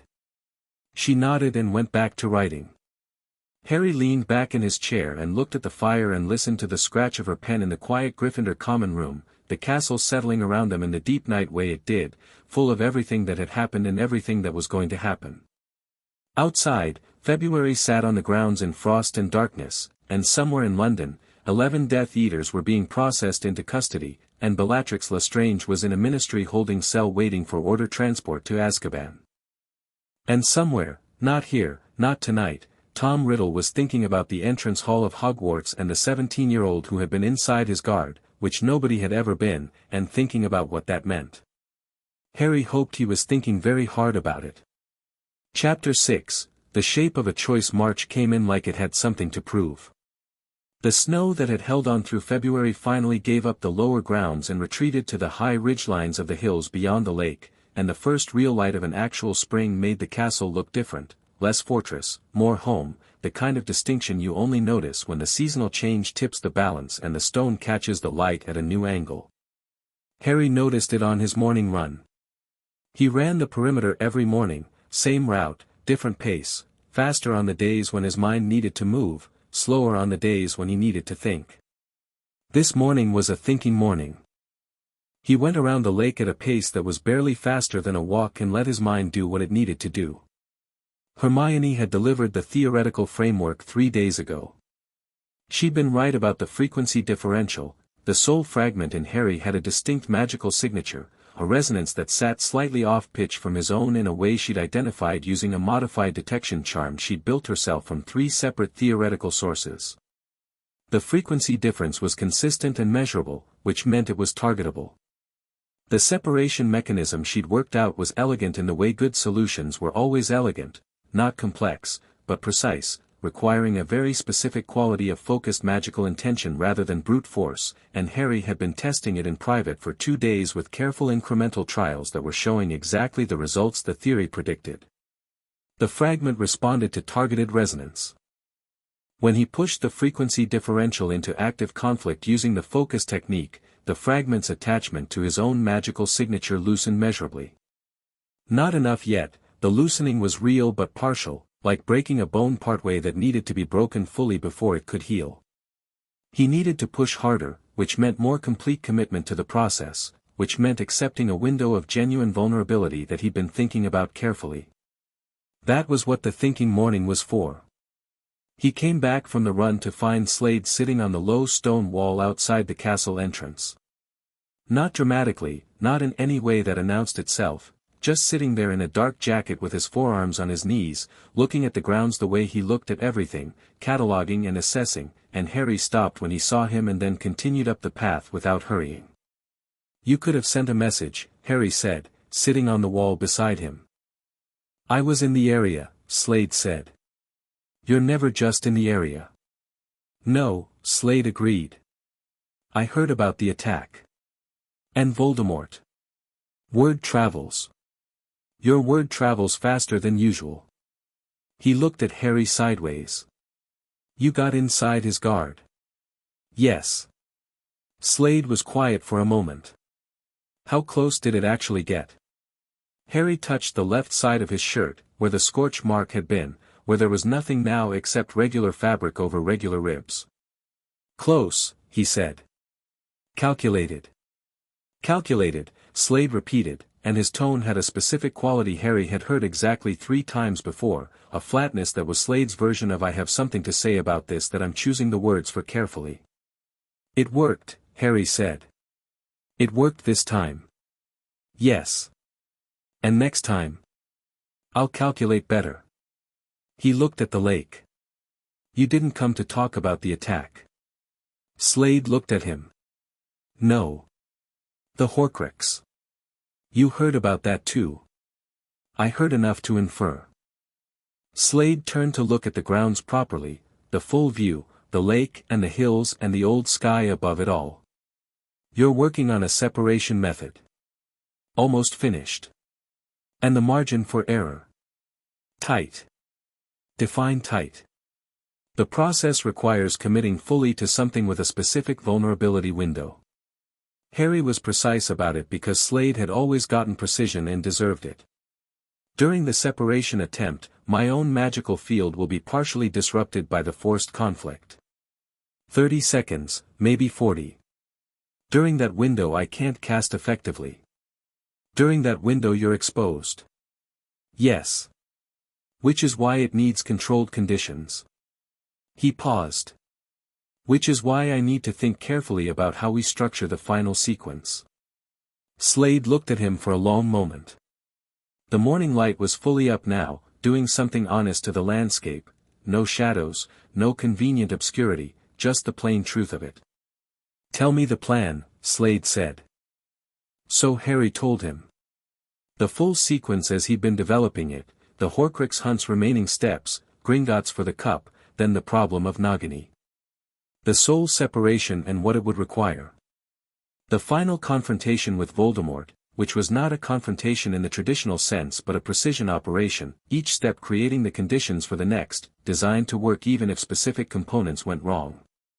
Slade listened the way he always listened to operational briefings, completely, without interrupting, with the focused absorption that was the best quality in any person you were planning something serious with. When Harry finished, he was quiet for a moment. Gringotts first, he said. Yes. You have a way in. A disguise and a vault access mechanism. Hermione has identified a method using a hair-based transformation potion, Polyjuice, it's called, and Ron's older brother Bill has contacts among the curse-breaking staff that might provide a distraction. Polyjuice, Slade said. Transformation potion. It works.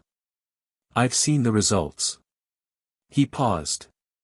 I'm not going to pretend it's elegant. It doesn't need to be elegant. It needs to work. Slade thought for a moment. The vault itself, curse-breaker traps. Significant ones. The Lestrange vault will have cascading duplication curses and at least one contact burning enchantment. We'll need a specific countermeasure for the contact curse. And you have one. Hermione does. She's been working on it for 2 weeks. Slade looked at him with something that was not quite a smile but was the specific expression Harry associated with genuine approval, less a change in the mouth than a change in the eye, a quality of warmth that Slade allowed to surface occasionally when he wasn't watching himself. Granger, he said. She's exceptional, Harry said. I know. I'm glad you have her. He paused on that. Both of them. Harry looked at the lake. A castle that had taken the Weasleys into his framework had taken the specific weight of his history as an entirely lone operator and distributed it into something more like the weight of a team, which was different weight, better weight, the kind you could actually carry at a run. I need to tell you something, Harry said. All right. The vulnerability window. The 30 to 40 seconds during the separation. He kept his voice level. I'm going to need someone positioned during that window. Someone who can cover the gap. Slade said nothing. I don't want it to be Hermione or Ron. I need them for specific roles in the final sequence. Harry looked at Slade. I need it to be someone who doesn't need me to explain what covering a vulnerability window means. The silence that followed was not empty.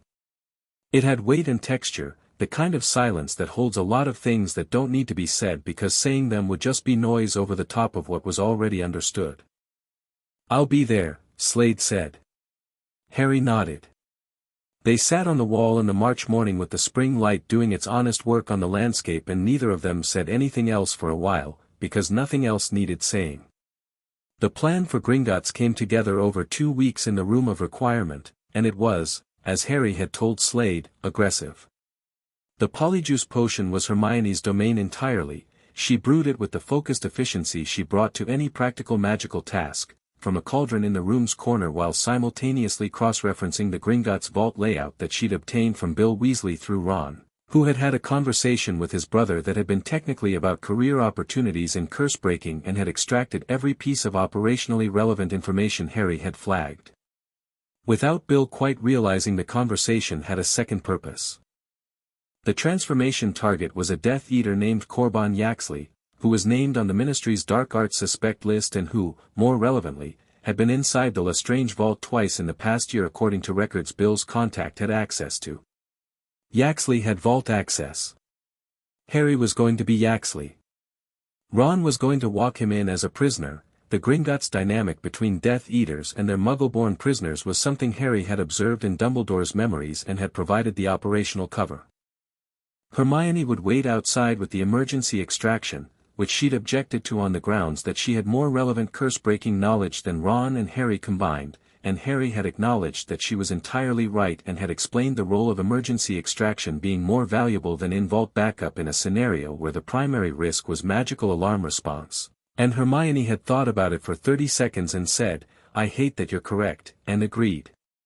The countermeasure for the contact burning enchantment was a switching spell variation Hermione had adapted from a theoretical application in a text so old it didn't have a publication date. It created a brief displacement effect that allowed physical contact to occur without triggering contact-activated enchantments, providing a 2-second window per application. They went on a Wednesday, mid-March, when Hogwarts was in morning classes and their absence could be covered by a note from Dumbledore, who had been informed of the operation in terms precise enough to confirm his authorization and vague enough to maintain Harry's operational independence. The polyjuice was deeply unpleasant. Harry transformed in a bathroom off the room of requirement, and the experience of his body reordering itself into Yaxley's dimensions, taller, heavier, the specific unfamiliar weight of someone else's skeleton, was something he processed with focused equanimity and would not be thinking about voluntarily again. He checked his wand worked from this configuration, confirmed his magical signature was stable despite the physical transformation, and walked out. Ron looked at Yaxley's face on Harry's frame and made an expression.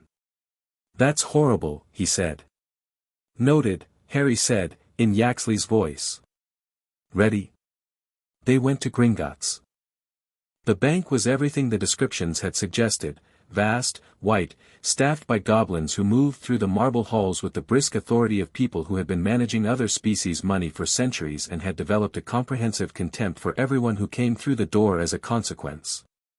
Harry walked through it as Yaxley, with Ron slightly behind him, and the specific quality of how a Death Eater in good standing moved through a bank that knew him was something Harry had spent a week developing from behavioral observation in the pensive memories. He moved like someone for whom the bank was a tool and not a destination. He moved like someone who found deference appropriate and expected. The goblin at the vault assignment desk took one look at Yaxley and made the calculation Harry had anticipated, a Death Eater with ministry backing and recent vault access, making a standard visit. The verification was minimal because the bank's current management was under sufficient political pressure from the Death Eater-aligned ministry that standard vault security was being applied with selective rigor. They went down on a cart, deep into the labyrinthine vault corridors, and Harry felt the temperature change as they descended into the older levels, where the older and more serious magic lived in the stone itself. The Lestrange vault was behind a door that had 4 separate enchantments layered over its surface. Harry felt them as separate distinct registers of magical pressure, the duplication curse, which would trigger on any unauthorized touch, duplicating the object touched into a cascade of multiplying copies that quickly filled the vault to capacity, a contact-burning enchantment, a Gemino variant on the contents themselves, and a deep older binding that was structural, integrated into the vault's construction, too old and too anchored to touch. He used Hermione's switching spell variation on the contact curse. The 2-second window was exactly right, and the door opened with the particular sound of old magic releasing its tension. Inside, the cup was on a shelf 2/3 of the way back, small and gold and wrong in the same way all the Horcruxes were wrong, that pushed against the air quality of something that shouldn't have consciousness but had a fragment of it trapped inside. Harry had the flask of remaining basilisk venom in his pocket, and the moment the cup was in his hand the vault alarm triggered, not the touch alarm, a separate detection system he hadn't been able to identify from Bill's information, and the cart above them began moving. "Go," Harry said. Ron went. Harry poured venom on the cup. It screamed. The Horcrux screamed and the vault screamed and the duplication curse triggered because the screaming was enough vibration to activate it, and copies of the cup began multiplying across the shelf behind him, and he walked out through the multiplication cascade with the cup crumbling in his hand and the venom doing its work, and the cup was dust by the time he reached the door. 5 down. They got out of Gringotts by running, which was not elegant, involved a dragon that had been chained to the deep vault level as a security measure and which Ron freed by hitting the alarm bells that controlled the chains, and which then exited through the marble ceiling of the bank in a manner that would probably take several weeks and significant architectural resources to repair. Harry transformed back to himself on the bank of the Thames 2 miles away, sitting in the cold river light, and Hermione arrived 3 minutes after them, slightly out of breath, and looked at the three of them, fine, minor burns on Ron's forearm from a duplication cascade, Harry entirely unhurt, the cup destroyed, and sat down on the grass and pressed both hands to her face. "It worked," she said, muffled. "It worked," Harry confirmed. She lowered her hands. Her expression was the one she made when relief and vindication arrived simultaneously, a specific brightness in the eyes that had something of both. "5, she said. 5, Harry said. "Nagini is last. We take her at the final confrontation." Hermione was quiet for a moment. "And the other thing?" "The separation is ready," Harry said. "I tested the full sequence last night. It works." She looked at him steadily. "You tested it alone?" "Incrementally. The final sequence was," he paused. "Controlled." "Harry." "It works," he said. "Hermione. I wouldn't tell you it works if it didn't."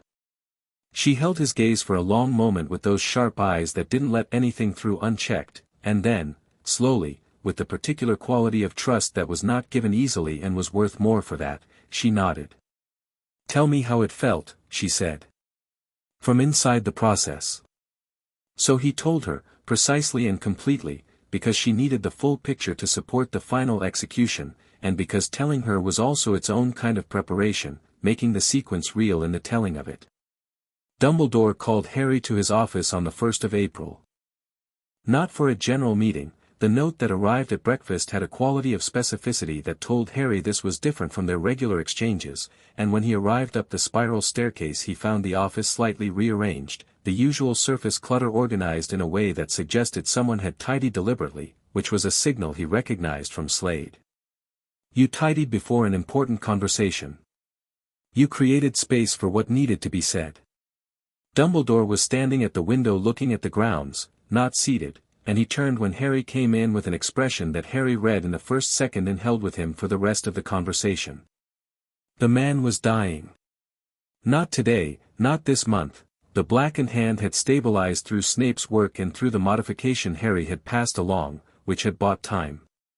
But the curse from the ring was still advancing, deeper in the tissue now, slower than it had been but not stopped.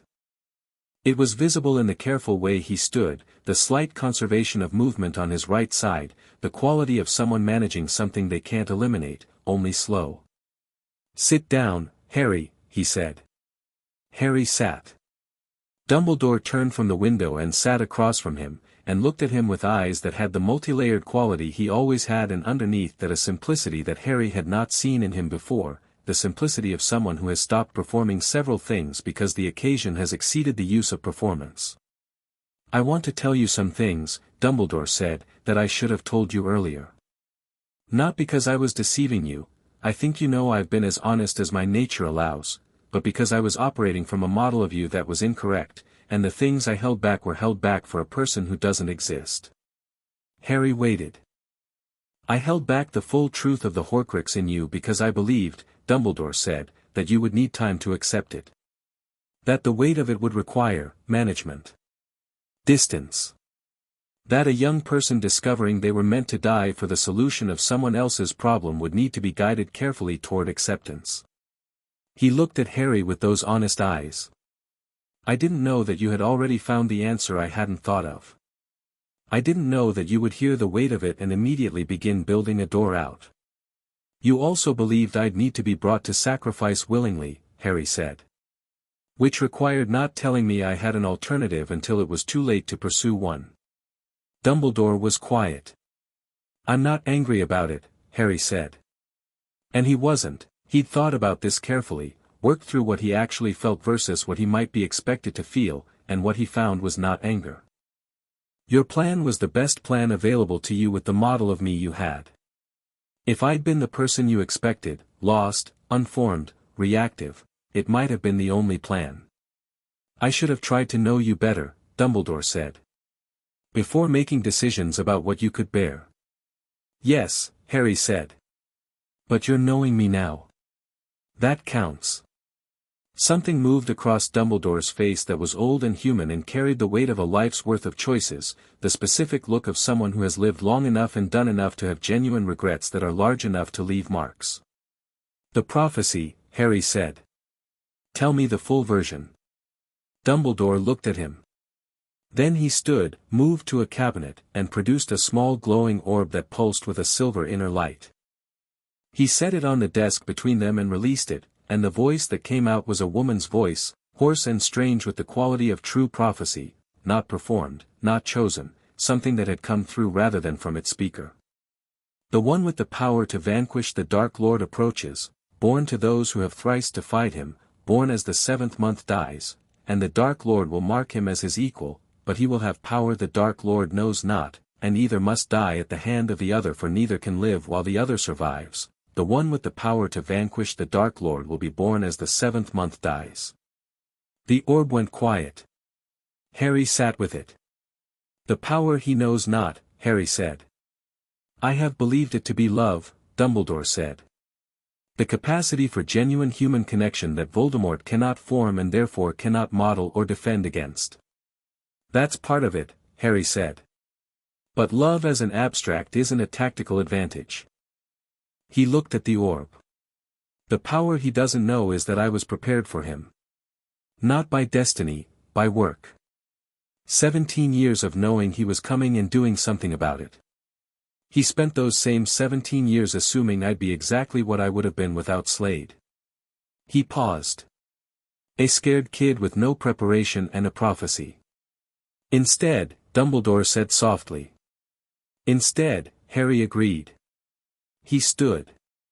He looked at Dumbledore, who looked back at him, and the exchange between them was something that had shifted over the months from chess match to something else, not easy, not uncomplicated, but real. Two people who had come to genuine mutual understanding through the friction of genuine conflict. The end sequence, Harry said. I need Voldemort to come here. To the castle. Dumbledore looked at him. He'll come anyway, eventually. The attack in February was a probe. He'll escalate because that's his pattern. But I don't want to wait for his timeline. Harry worked through it, clean and direct. I want to draw him here on our terms. Which means making it visible that the last Horcrux he knows about, me, is at Hogwarts.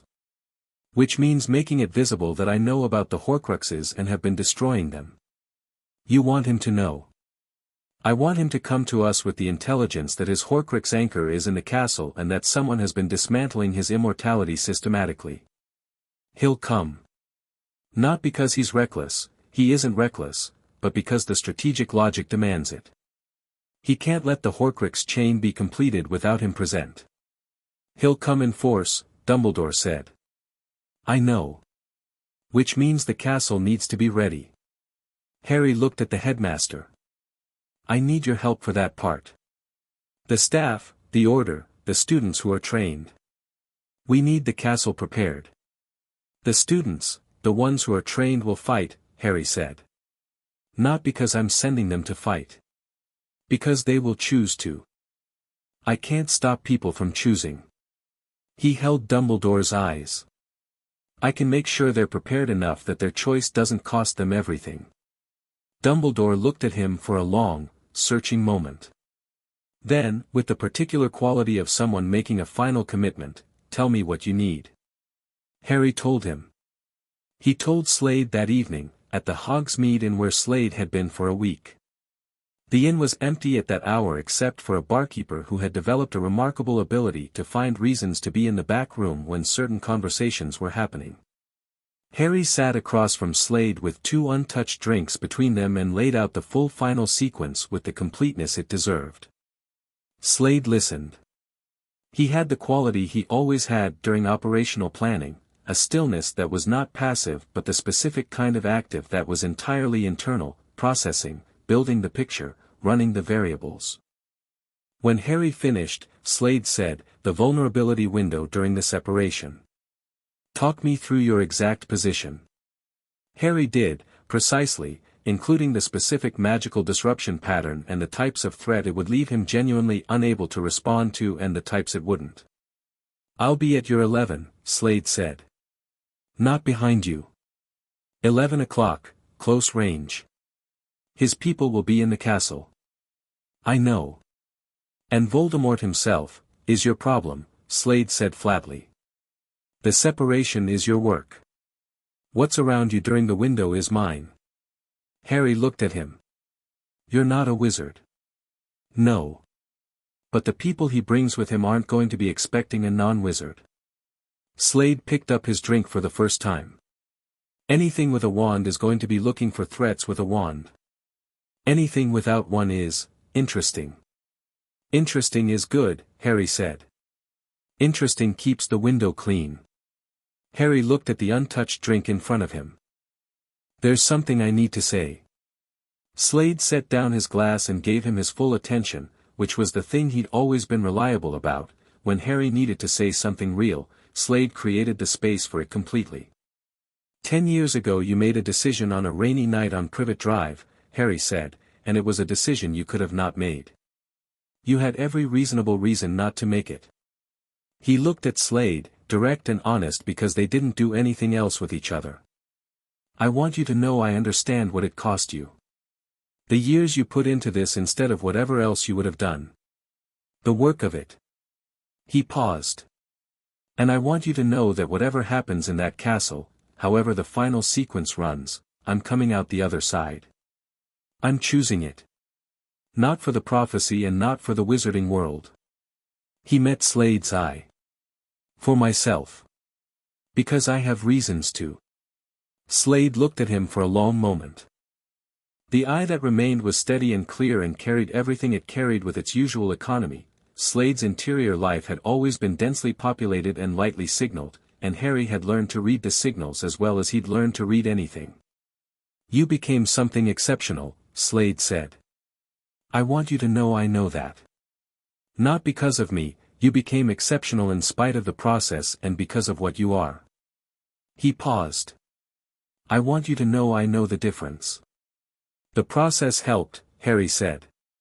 "You helped yourself," Slade said. "I just didn't get in the way." Harry looked at him. "That's a very significant contribution," he said. "Believe it or not." Something moved in Slade's expression that was rare enough to be significant. He picked up his glass. Harry picked up his. They touched them together without ceremony, without anything said, which was exactly right. The castle prepared itself with the particular efficiency of a place that knew something was coming. Harry ran the training sessions every evening now, not just Fridays, the room full each time, students who had been in the group since October and new ones who'd heard and come and been absorbed into the network without formality. Neville ran the intermediate group without being told to. Hermione ran the theory sessions on shield construction. Ron, who turned out to have an instinct for tactical arrangement that Harry had suspected and confirmed, was running defensive positioning drills that drew on his chess mind in a way that was both surprising and entirely logical. The Friday group was 38 people. The extended network was 60. Harry stopped counting at 60 because the number wasn't the point, the quality was the point, and the quality was there. He could see it in how they moved, how they communicated, how they responded to the simulated emergency protocols he'd built into the sessions. They weren't soldiers. They were students who had decided to be ready, which was different and in some ways more reliable, because soldiers fought for orders and these people would fight for each other. McGonagall found him on the 3rd floor on a Tuesday evening and said, without preamble, "The staff want to contribute to the preparation. I understand you've been working with the students. We'd like to know what we can do." Harry looked at her. "Can you tell me what the oldest active ward on the Northeast Tower is actually capable of, and whether anyone has maintained it in the past 50 years? McGonagall blinked. "That ward was placed by Godric Gryffindor himself. I'm not certain anyone has assessed it in decades." "I want to assess it," Harry said. If it can be activated under the right conditions, it changes the defensive geometry of the castle's north approach significantly. McGonagall looked at him for a moment with the expression she made when she was recalibrating something she thought was settled. "Follow me," she said, and turned on her heel. The ward was extraordinary. It had been sleeping for decades, maybe longer, folded in the stone of the tower like something breathing very slowly, and when Harry laid his hand against the wall and let his magical sense extend into it, the depth of what was there was like touching the foundation of a very old building and feeling it go down further than you expected. Gryffindor's ward wasn't defensive in the standard sense. It was a resonance amplifier. It could extend the power of every charm cast within the castle's boundary by the caster's own factor, effectively doubling or tripling the effective force of defensive magic from within. It had never been needed. It had simply been waiting. Harry stood in the tower for a long time with his hand against the stone. "Can you activate it?" McGonagall said. She was watching him with an expression that had moved well past professional assessment into something that was going to need a different category. "I can start the process," Harry said. "It's going to need several people to complete. Older magic works through consensus, it was built by a community and it activates through one." He turned. "Can you get me Flitwick and Sprout and Dumbledore in this tower at the same time?" "Tonight," she said. "Tomorrow morning," Harry said. "Before breakfast." She looked at him. "You know," she said, and her voice had something in it that was not quite the tone she used in Transfiguration class, "I have been teaching at this school for a very long time. I have seen students who were talented, students who were brilliant, students who were remarkable. I have occasionally, rarely, seen students who were genuinely exceptional." She paused. "You are something I don't have a category for. Is that a problem?" Harry said. "No," she said, after a beat that held several things simultaneously. "No, I find it rather reassuring, in the current circumstances." Harry almost smiled. "Tomorrow morning," he said. "I'll bring tea." April 14th. The morning was overcast and still in the specific way that preceded serious weather, the sky a high, flat gray that pressed down without breaking.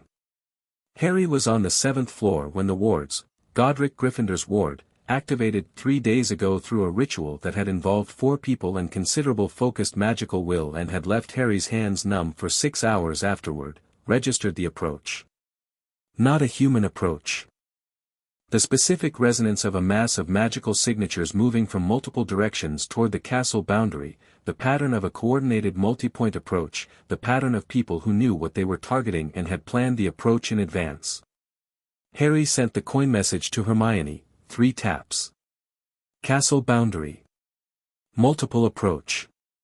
Now. He sent the same to Ron. He went to the window and looked out at the grounds and could already see the dark marks going up at the tree-line, green light against gray sky, the specific theater of Tom Riddle announcing his presence because he understood the psychological effect of announcement on everyone except Harry, who found it useful intelligence about his position rather than frightening. He counted the marks. 5 positions. North, northeast, west, southwest, and 1 from the lake, which meant boats or some form of water approach, which was surprising and told him someone in Voldemort's planning team was more creative than average. He filed the lake approach as the highest priority unknown and sent a 4th message to Ron specifically, "Lake approach, cover it." The students were moving through the castle with the trained calm of the past 6 months, not chaos, not the undifferentiated panic of a population that hadn't been prepared, but the structured movement of people going to assigned positions. He passed them in the corridor, the Friday group flowing past him in both directions, and several of them made eye contact with him as they went, not looking for reassurance, just acknowledging the thing they were all inside together. Neville fell into step beside him on the 4th floor staircase. "East courtyard is covered," he said. "Seamus has the south entrance. Hannah Abbott has the hospital wing secured for casualties." He said all of this with the steady efficiency of someone reporting rather than checking in. "The room is locked down, the younger students who aren't fighting are in there with Pomfrey." "Good," Harry said. Your role is the North Corridor. You know that approach. I know it, Neville said. Harry. He stopped, and Harry stopped with him. Go do whatever it is you need to do. We've got the castle. Harry looked at him, the boy from the Great Hall who'd been holding his wand with both hands and something to prove, standing now with the plain solidity of someone who has decided what they are and has stopped needing to prove it.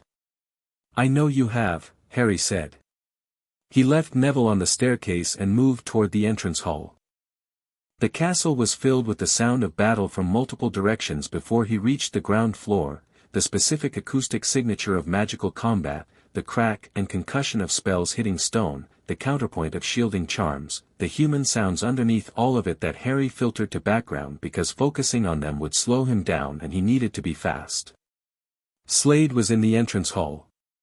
He was standing at the hall center with the total stillness Harry associated with him before something started, and he had equipped himself with weapons that were non-magical and precisely chosen, and Harry did not ask about them and Slade did not explain them because neither was necessary.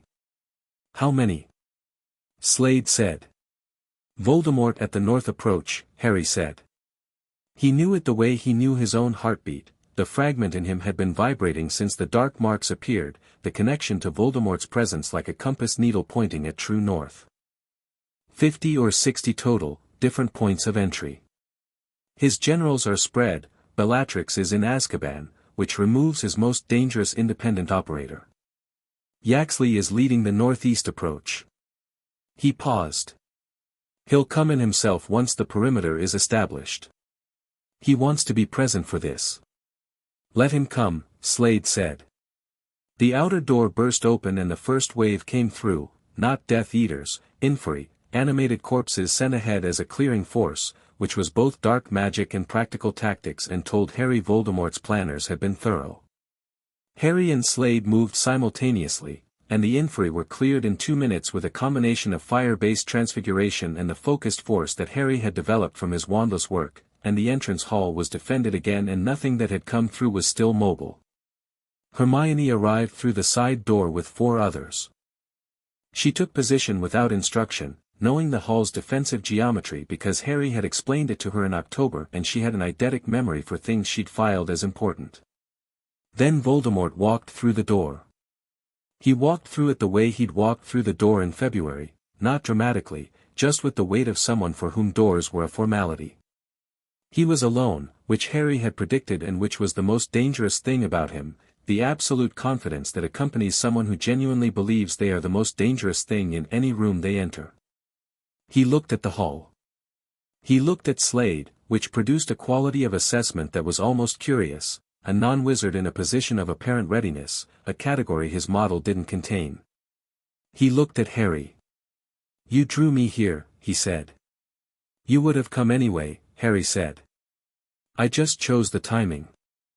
Voldemort's red eyes moved across the hall with the flat clinical quality Harry had seen in February, and then came back to Harry and stayed there. The Horcruxes, he said. All but the last. All but 2, Harry said. Nagini. And 1 other. Voldemort looked at him. In the red eyes, something moved, not fear, not yet, but the beginning of the understanding that leads to fear, the recognition of a pattern being completed. You, Voldemort said. Me, Harry agreed. Then you understand, Voldemort said, and the cold voice had something that was almost triumph in it, that you cannot, I can, Harry said. He reached inward. The technique that Hermione had theorized and Harry had tested and refined was, in its execution, entirely internal. There was nothing to see from outside, no light show, no dramatic magical discharge. It was the precise mental act of taking the conflict between his own magical signature and the fragments and making it explicit, forcing the differential into active expression, pushing the resonance until the attachment point gave way. It hurt. He'd known it would and had been precise about the quality of pain, not sharp, not located, more of a fundamental wrongness, like a bone that had been set badly being rebroken and set properly, the brief violent correction before the healing. He stood in the entrance hall with it and held his position and pushed. The fragment fought back. It had been in him for 16 years and it did not want to leave, and it was a piece of a very old and very powerful will, and it pulled at everything it could reach, his memories, his fears, the buried places he kept, things he didn't examine often, trying to find purchase.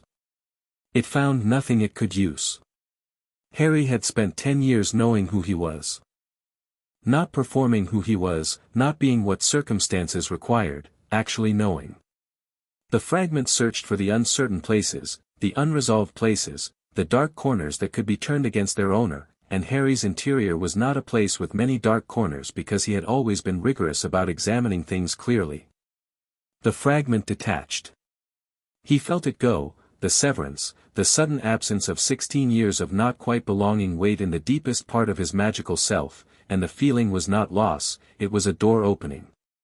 The fragment hung in the air between Harry and Voldemort, visible now, a dark, small, vicious thing, a fragment of soul exposed and disconnected and furious, thrashing in the visible spectrum of the magical world with the panicked violence of something that has always needed a host and has just lost one. Voldemort saw it. The red eyes looked at the fragment of his own soul hanging in the entrance hall air and did the thing Harry had studied in 100 pensive memories and knew as Voldemort's most fundamental response to loss of control. They went absolutely still, and behind the stillness was fear so total and so long suppressed that its emergence had a quality of structural collapse, a building coming down in slow motion. Hermione moved. She had the flask, the last of the basilisk venom, preserved, the same that had taken the cup and the diadem, and she moved from her position with the absolute directness of someone who has been waiting for exactly this moment and knows precisely what to do. She crossed the hall and poured the venom on the fragment in one clean, committed motion. The fragment screamed.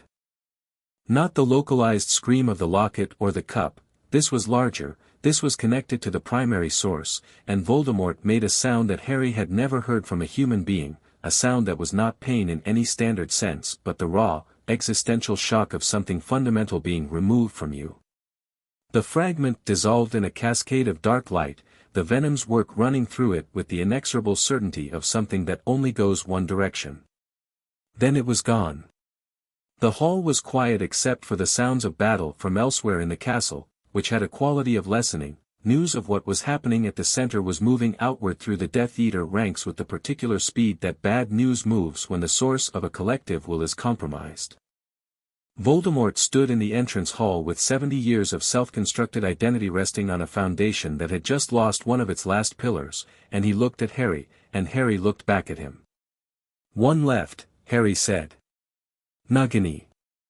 He felt the snake before he saw it, the cold weight of its presence through the door behind Voldemort, entering the hall with the particular unhurry of something at the top of its operational hierarchy. 20 feet of snake was a serious weapon, and it moved with the directness of a creature that had been a familiar for decades and understood the situation in its own terms. Neville came through the side door.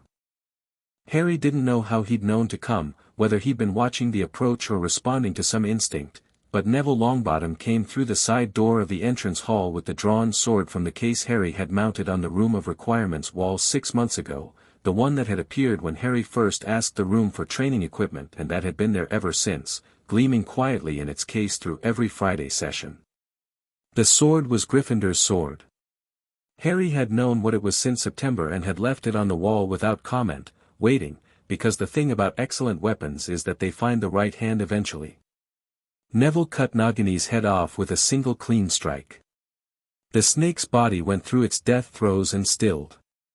The last Horcrux's destruction sent a ripple through the magical atmosphere that Harry felt in his chest, a release, the tension of a structure under pressure finally, fully, letting go.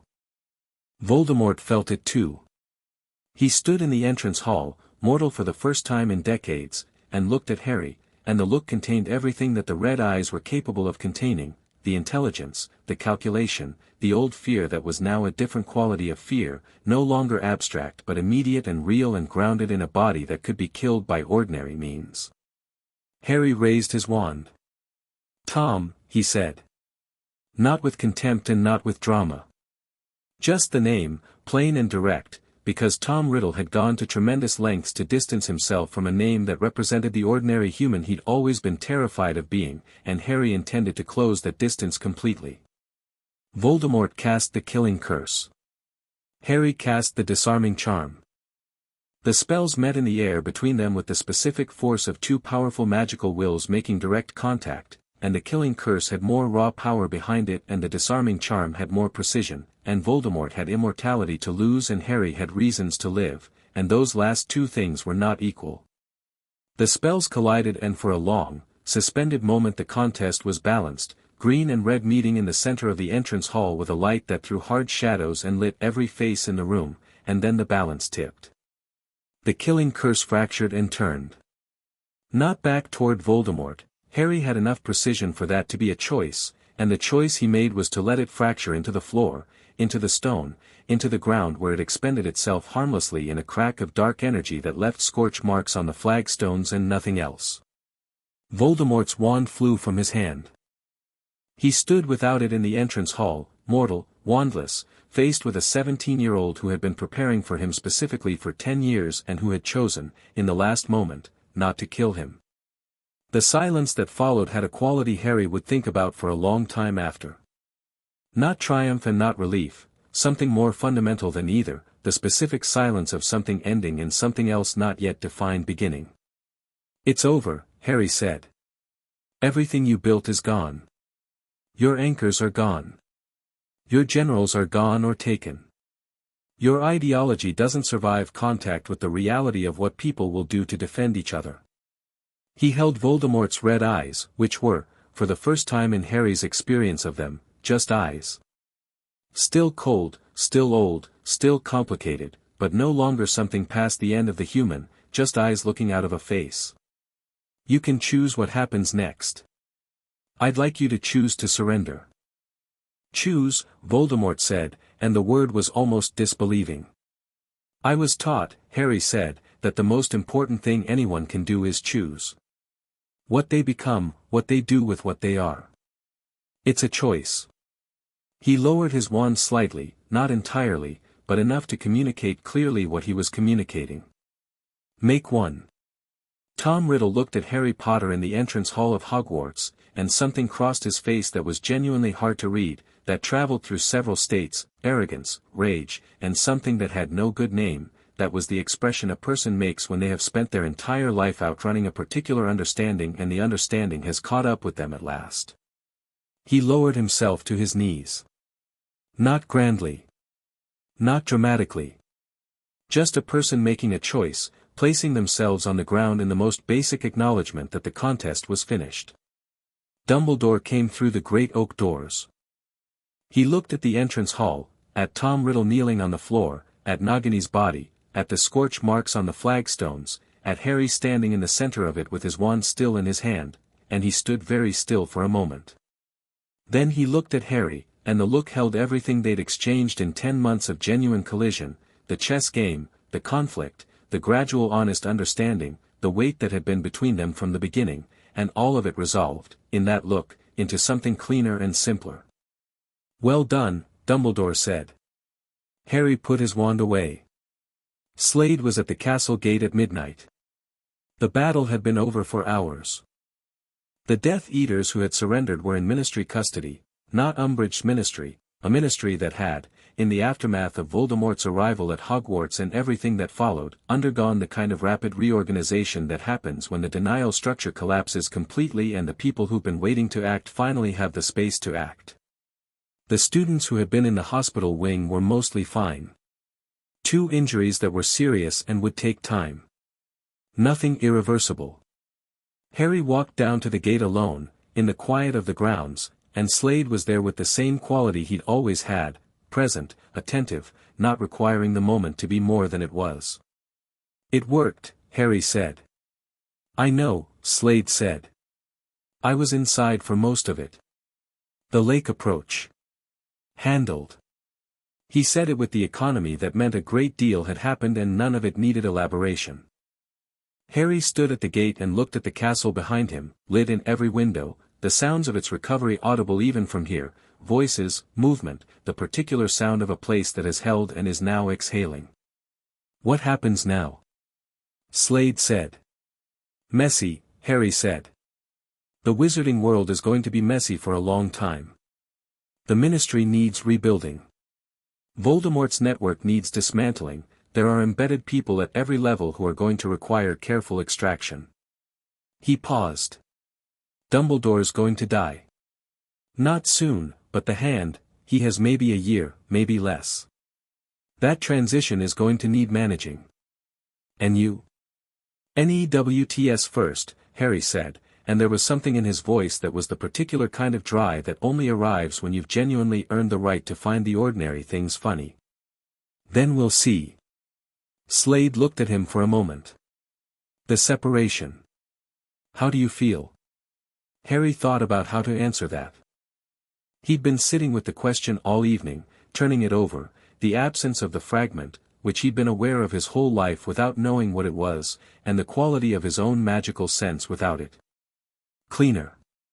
Quieter. More entirely his. Like I'm just myself, he said. For the first time. Slade nodded, slowly, with something that was not just relief but the specific expression of a man who has done a difficult thing for a long time and has arrived at the end of it with the outcome he'd been building toward. Good, he said. Harry looked at him. He thought about a farmhouse in Scotland and a meat pie in a motorway services and cold North African nights and a sword in Japan and a marble rolling across a room and 10 years of waking up in the morning with the clear-eyed certainty of someone who knew what they were building toward. He thought about what it meant that this person had made a decision on a rainy night and never once walked it back. Stay, Harry said. For a few days. There are people I want you to meet properly. Slade raised an eyebrow. Granger. Hermione. Ron. Harry paused. Neville cut off a 60-foot snake's head tonight. You should meet him. Something crossed Slade's face that was genuine. Yeah, he said. All right. They walked back up to the castle together, two people who had come from the strangest beginning and built something real from it, in the spring dark, with the windows of Hogwarts lit above them and the lake very still to the west and the hills beginning to take their morning shapes against a sky that was finally, slowly, starting to come light. Harry Potter had arrived at Hogwarts at 17. Not as the boy they'd been waiting for. Not as the symbol. Not as the weapon. As himself. And that, as it turned out, had been more than enough.